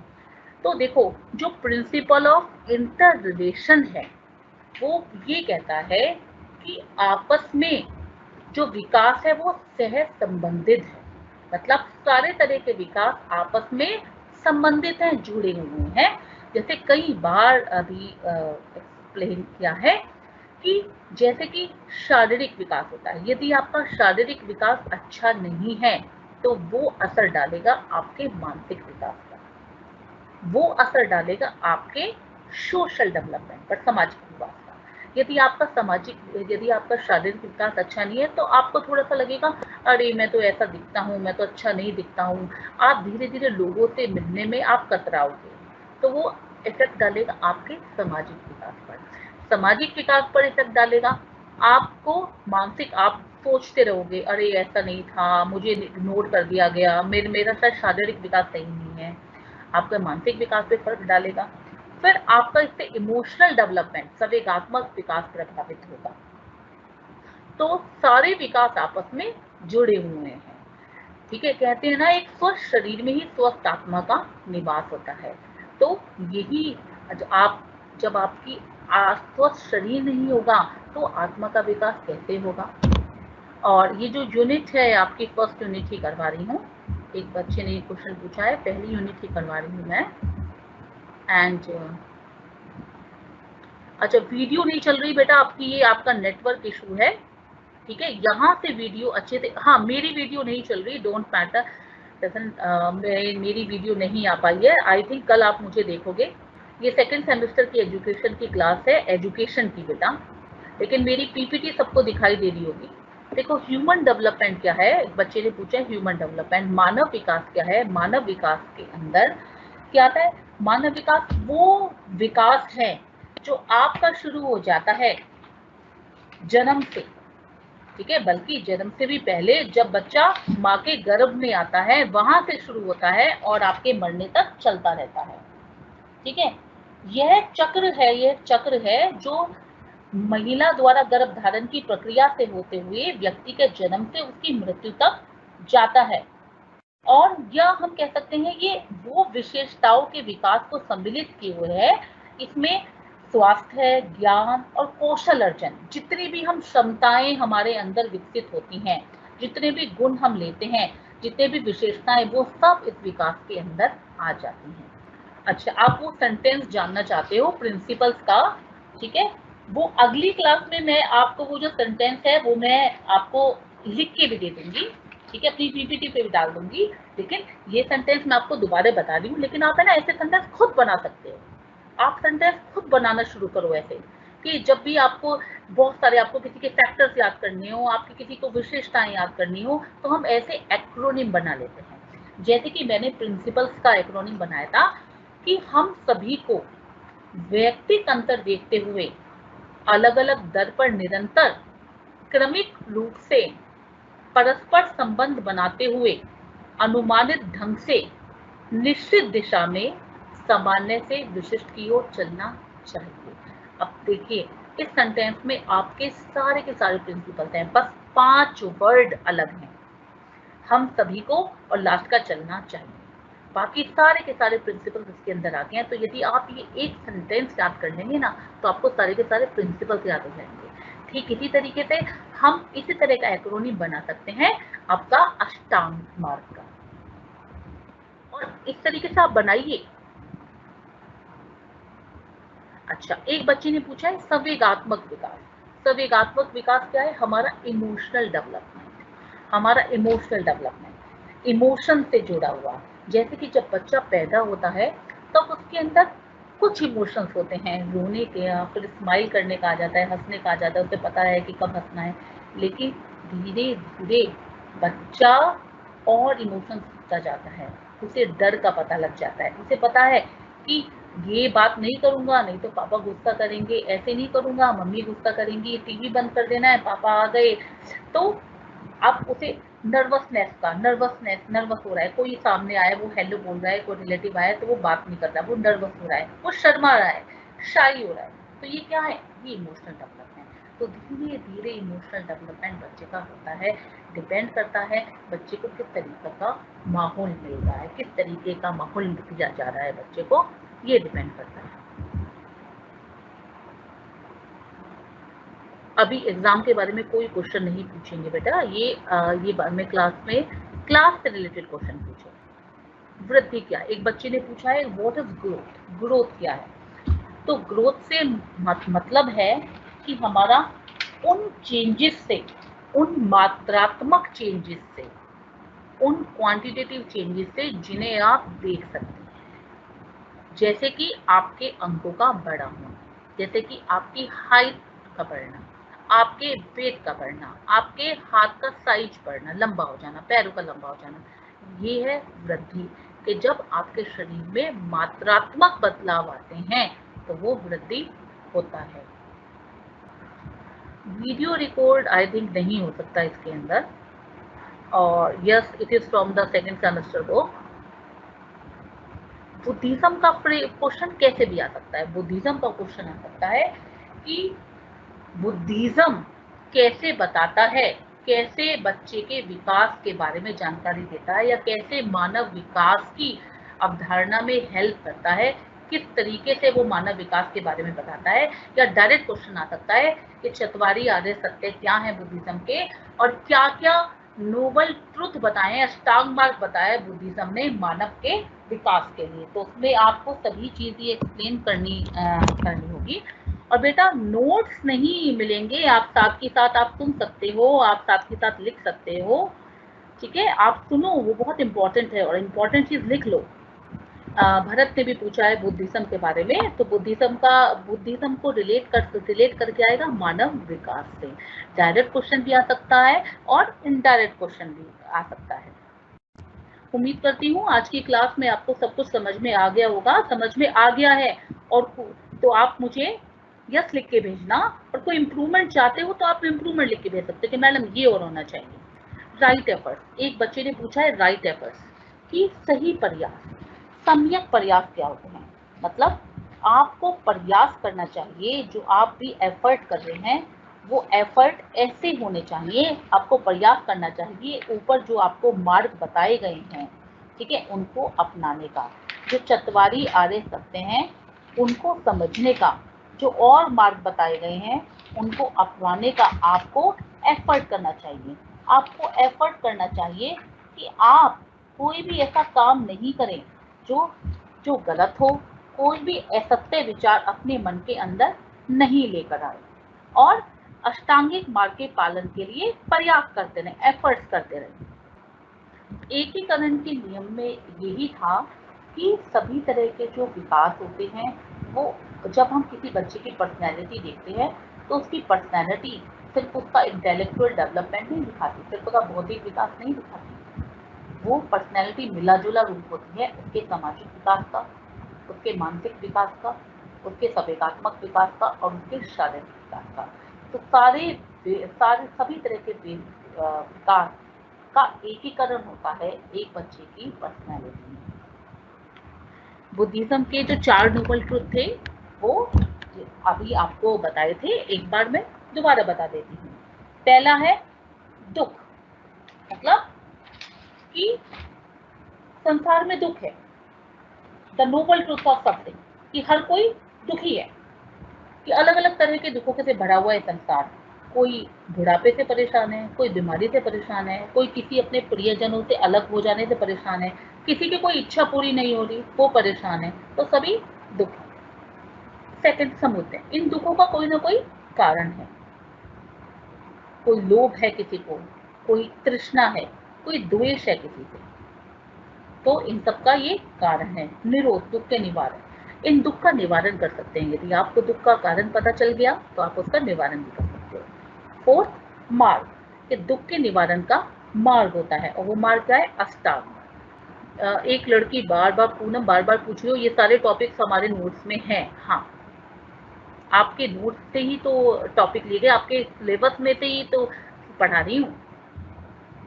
वंशानुक्रम का मतलब है हेरिडिटी, मतलब वो गुणसूत्र जो आपको आपके अपने पेरेंट्स से मिले हैं। जैसे कि हमें, ठीक है, 23 पेयर ऑफ क्रोमोसोम्स अपने पेरेंट्स से मिलता है जब बच्चा पैदा होता है, ठीक है, वो मतलब है।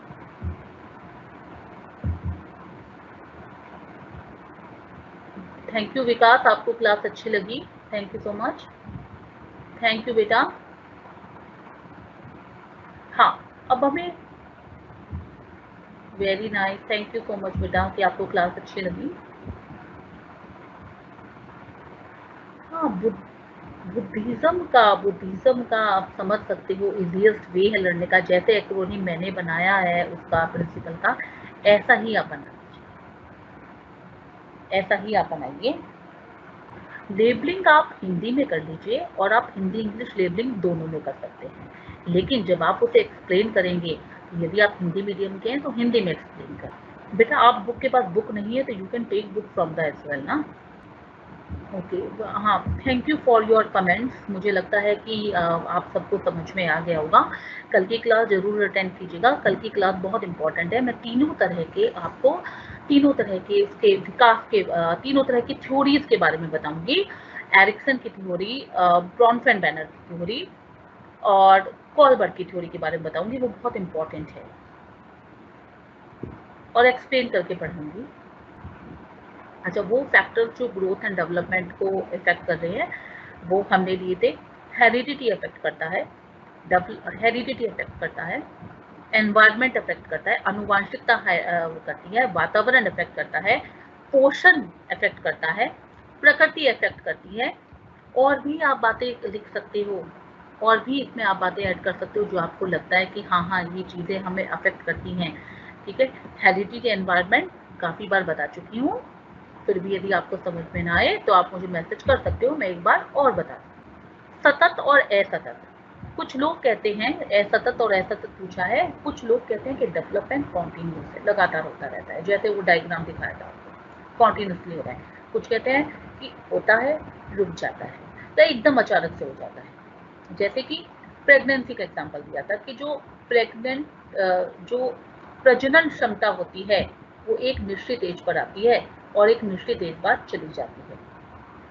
तो कई बार ऐसा होता है कि डेवलपमेंट लगातार नहीं होता, रुक जाता है और फिर शुरू हो जाता है, फिर रुक जाता है। हो सकता है सोशल डेवलपमेंट एक टाइम पे आपका रुक जाए और बाद में शुरू हो जाए। ह्यूमन डेवलपमेंट पढ़ना बहुत ज़रूरी है। ह्यूमन डेवलपमेंट पढ़ोगे तभी तो आपको पता चलेगा कि बच्चों का जो विकास होता है उसमें इंडिविजुअल डिफरेंसेस होते हैं। जरूरी नहीं जिस तरीके से आपका विकास हो रहा है उस तरीके से दूसरे का हो। जरूरी नहीं आप एक क्वेश्चन 1 घंटे में याद कर रहे हो तो दूसरा बच्चा भी 1 घंटे में याद कर ले। तो हमेशा ये समझना चाहिए कि इंडिविजुअल डिफरेंसेस बच्चों के अंदर हैं। सम्यक जीविका का मतलब क्या है? सम्यक जीविका का मतलब राइट लाइवलीहुड मतलब आप जब अपनी जीविका कमाएं, आप जब अपनी रोजी रोटी कमाएं तो उसका तरीका गलत नहीं हो। ऐसा कोई भी काम करके ना कमाएं जो गलत काम हो।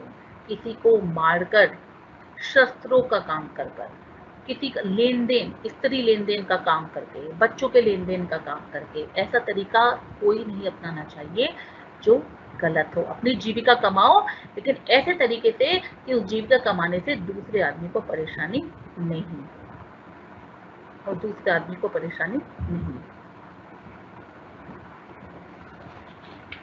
माइंडफुलनेस का मतलब है सम्यक स्मृति।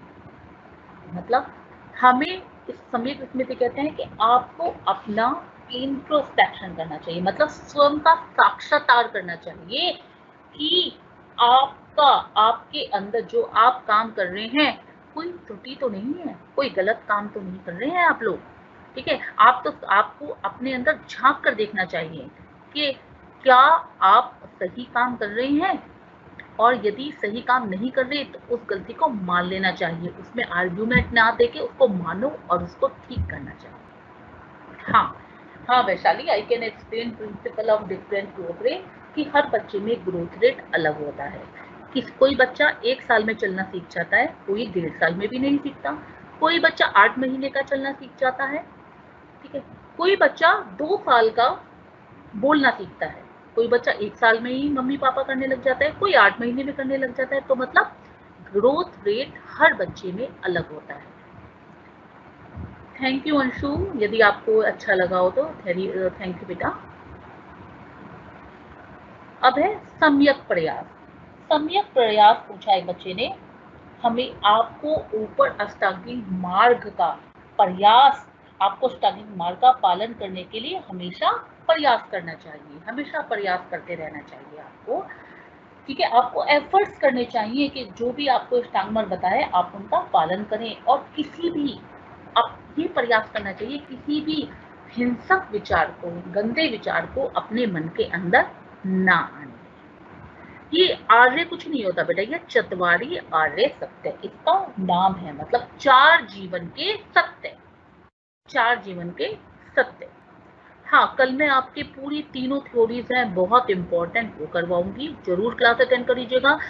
अदरवाइज थ्योरी समझने में ये फिर भी ग्रोथ एंड डेवलपमेंट फिर भी एक बार को आप समझ सकते थे, लेकिन वो बिना पढ़े बिना समझे बहुत मुश्किल है करना। और ये क्लासेस एसओएल आपके सहूलियत के लिए ही लगवा रहा है। बुक नहीं मिल रही तो अपना पीडीएफ डाउनलोड करो बेटा। थैंक यू बेटा, मेरी क्लास आपको अच्छी लगी, thank you for the compliment. कोई बात नहीं। मानव विकास की एक बच्चे ने पूछ रखा है कि मैडम मानव विकास की किसी और बुक में कुछ और अवस्था दे रखी है, थोड़ा बहुत एज का डिफरेंस है। जैसे कि कुछ ने जो शैशवावस्था है वो बर्थ से लेकर 3 साल तक दे रखी है, किसी ने बर्थ से लेकर 2 साल तक दे रखी है, तो कोई इसमें कोई बात नहीं, आप कोई भी इसके अंदर एक कर सकते हो। थैंक यू बेटा, आपको सब समझ में आ रहा है तो। अभिवृद्धि, अभिवृद्धि भी वृद्धि कोई कहते हैं, मतलब ग्रोथ कोई कहते हैं। बेटा इसकी पीडीएफ नहीं भेज पाऊंगी मैं बेटा, एग्जाम के बहुत सारे क्वेश्चंस इसके अंदर आ गए हैं। यदि आप ये अच्छा कर लेते हैं ना तो आपके कई क्वेश्चंस के आंसर बनते हैं इसमें से। चैंपियन, चैंपियन बुक में कुछ नहीं मिल बेटा, चैंपियन बुक आपको अच्छे से पढ़ना है तो आप जो एसओएल की बुक्स है उनमें से पढ़ो, चैंपियन से मत पढ़ो। हाँ, 3 क्लास होंगी एजुकेशन की, और मैं कोशिश करूंगी कि इसमें काफी सारा सिलेबस आपको कवर कर दूं, और लेकिन अच्छे से समझाते हुए, ऐसा नहीं कि जल्दी करूंगी। और बेटा फर्स्ट सेमेस्टर की एजुकेशन का भी नहीं डाल सकती। हाँ, एकीकरण में जैसे मैंने बताया था, अभी फिर से बता रही हूँ कि एकीकरण का नियम है, मतलब आप सारे के सारे जो पर्सनैलिटी है बच्चे की पर्सनैलिटी, उसमें सबके सब आते हैं, सबके सब तरह के विकासों का एकीकरण होकर ही बच्चे की पर्सनैलिटी बनती है। किसी एक इंटेलेक्चुअल, यदि आप कह रहे हो बौद्धिक विकास से नहीं, बौद्धिक विकास से नहीं, शारीरिक विकास से नहीं, सब तरह की जो पर्सनैलिटी बनती है उसमें सब तरह के विकासों का योगदान होता है, चाहे वो सामाजिक विकास हो, चाहे वो शारीरिक विकास हो, चाहे वो संगीतवात्मक विकास हो, सब तरह के विकास का उसके अंदर योगदान होता है। हाँ, मैं आपको वो टेबल आप बार बार बोल रहे हो बेटा, वो टेबल चलो मैं कल की क्लास में आपको सेंड कर, वो जो मैंने एक एक्रोनिम बनाया था प्रिंसिपल्स के लिए वो मैं कल की क्लास में डाल दूंगी। लेकिन आप, मैंने बार बार कह रही हूँ, ऐसा एक्रोनिम आप खुद भी बना सकते हो। हर क्वेश्चन के लिए डायग्राम बनाना जरूर, कंपलसरी कुछ भी नहीं है, नथिंग इज कंपलसरी। वो आपके ऊपर है कि आप अपने आंसर को कैसे प्रेजेंट करते हैं। राइट स्पीच का मतलब है सम्यक वाक। सम्यक वाक का मतलब आप जब भी किसी से बोलें तो आप ऐसा बोले जो हानिकारक नहीं, आप झूठ नहीं बोले, झूठ को नहीं बोलना है, ऐसी बात बोले जो किसी के लिए हानिकारक नहीं हो। बेटा जिनके पास बुक्स नहीं आई है वो पीडीएफ डाउनलोड करके पढ़ लीजिए, उसमें से एसएल की टाइप पे से। हाँ थैंक यू बेटा, हाँ थैंक यू, आपको क्लास अच्छी लगी, वेरी नाइस, मैं बहुत खुश हूँ। लैंग्वेज डेवलपमेंट मतलब भाषा का विकास, जैसे बच्चे में भाषा का विकास धीरे धीरे होता है। पहले बच्चा वर्ड सीखता है, मम्मा पापा, फिर धीरे धीरे और मम्मा दूधू पापा, इस तरीके से फिर धीरे धीरे सेंटेंस, छोटे छोटे सेंटेंस बनाना सीख जाता है, मम्मी जाना है, फिर थोड़े और लंबे सेंटेंस, मुझे वहां जाके ये लेकर आना है। ठीक है, तो धीरे धीरे बच्चे का भाषाई विकास होता रहता है, और इस भाषाई विकास में परिवार का और समाज का बहुत योगदान होता है। जैसे वाइगॉफ्स्की ने भी इसके बारे में कहा है कि भाषाई विकास में समाज एक बहुत बड़ा योगदान देता है, क्योंकि आपकी जो लैंग्वेज डेवलप होती है वो आपकी लैंग्वेज डेवलप होती है अपने पीयर ग्रुप से, आपकी फ्रेंड कैसे बोल रही है, आपकी टीचर कैसे बोल रही है, आपके आस पड़ोसी कैसे बोल रहे हैं, आपके पेरेंट्स कैसे बोल रहे हैं। जीवन के 4 सत्य, जीवन के 4 सत्य है। दुख मतलब संसार में दुख है, समुदय मतलब दुख का कारण, कि हर दुख का कोई ना कोई कारण है, चाहे वो कारण लोभ हो, चाहे वो कारण किसी से द्वेष करना हो, चाहे भोग विलास हो। तो जब व्यक्ति इन सब चीजों में चला जाता है ना, तब वो क्या हो जाता है, वो दुखी हो जाता है, और दुख का कारण व्यक्ति के भीतर ही होता है। तीसरा निरोध, कि हर दुख का, जब आपको दुख का कारण पता चल जाता है तो आप क्या कर सकते हो, उसका निवारण कर सकते हो। फिर मार्ग, बुद्धिज्म ने, बौद्ध धर्म ने इन दुखों के निवारण के लिए अष्टांग मार्ग दिए हैं, तो उनका पालन करेंगे तो सब दुखों से मुक्ति हो जाती है। रेफरेंस बुक, सबसे इम्पोर्टेंट रेफरेंस बुक के पीछे मत जाइए। एसओएल की बुक जो है उनमें बहुत, मुझे नहीं लगता कोई टफ चीज दे रखी है, बहुत इजी वर्ड्स में आपको एक्सप्लेन किया गया है, आप उन्हीं बुक से पढ़िए। बेटा भाषा विकास में क्वेश्चंस क्या आता बन चाहिए, क्वेश्चन एक हो सकता है, यदि एक विकास को आएगा तो शॉर्ट नेट होगा, नहीं तो सारे विकासों को इंक्लूड करके आएगा। सक्रिय और निष्क्रियता, सक्रिय का मतलब एक्टिव और इनएक्टिव, कि क्या बच्चा एक्टिव है, यदि बच्चा सक्रिय होगा तो उसका डेवलपमेंट और तेजी से होगा, और यदि बच्चा निष्क्रिय होगा तो उसका डेवलपमेंट की जो स्पीड है, दर है, वो धीमी पड़ जाएगी। फॉर एग्जाम्पल, एक क्लास में 2 बच्चे हैं, एक बच्चा बहुत इंटेलिजेंट है लेकिन वो ध्यान नहीं दे रहा पढ़ाई पे, वो उतनी मेहनत नहीं कर रहा, तो अपनी इंटेलिजेंसी के बल पे, क्योंकि वो इंटेलिजेंट है, वो अच्छे मार्क्स प्राप्त कर लेगा। लेकिन एक दूसरा बच्चा जो बहुत मेहनत कर रहा है लेकिन उतना इंटेलिजेंट नहीं था, लेकिन वो भी उससे अच्छे मार्क्स प्राप्त कर सकता है क्योंकि वो एक्टिव है और दूसरा बच्चा इनएक्टिव है। तो एक्टिवनेस और सक्रियता और निष्क्रियता भी बहुत इंपॉर्टेंट है डेवलपमेंट के लिए। ठीक है, थैंक यू बेटा, आपको मेरी क्लास बहुत अच्छी लगी, very nice, I am very happy. मेरा पढ़ाने का यही मकसद है कि आपको समझ में आ गया, यही मेरे लिए इम्पोर्टेंट था। Thank you so much. Okay, अब कल हम इसी टाइम, कल 3 बजे फिर से मिलते हैं। किसी को कोई प्रॉब्लम आ रही हो अपने ऐप में या टेक्निकल प्रॉब्लम, वो सॉर्ट आउट कर सकता है। ओके बेटा, okay all of the students, bye, we will meet tomorrow.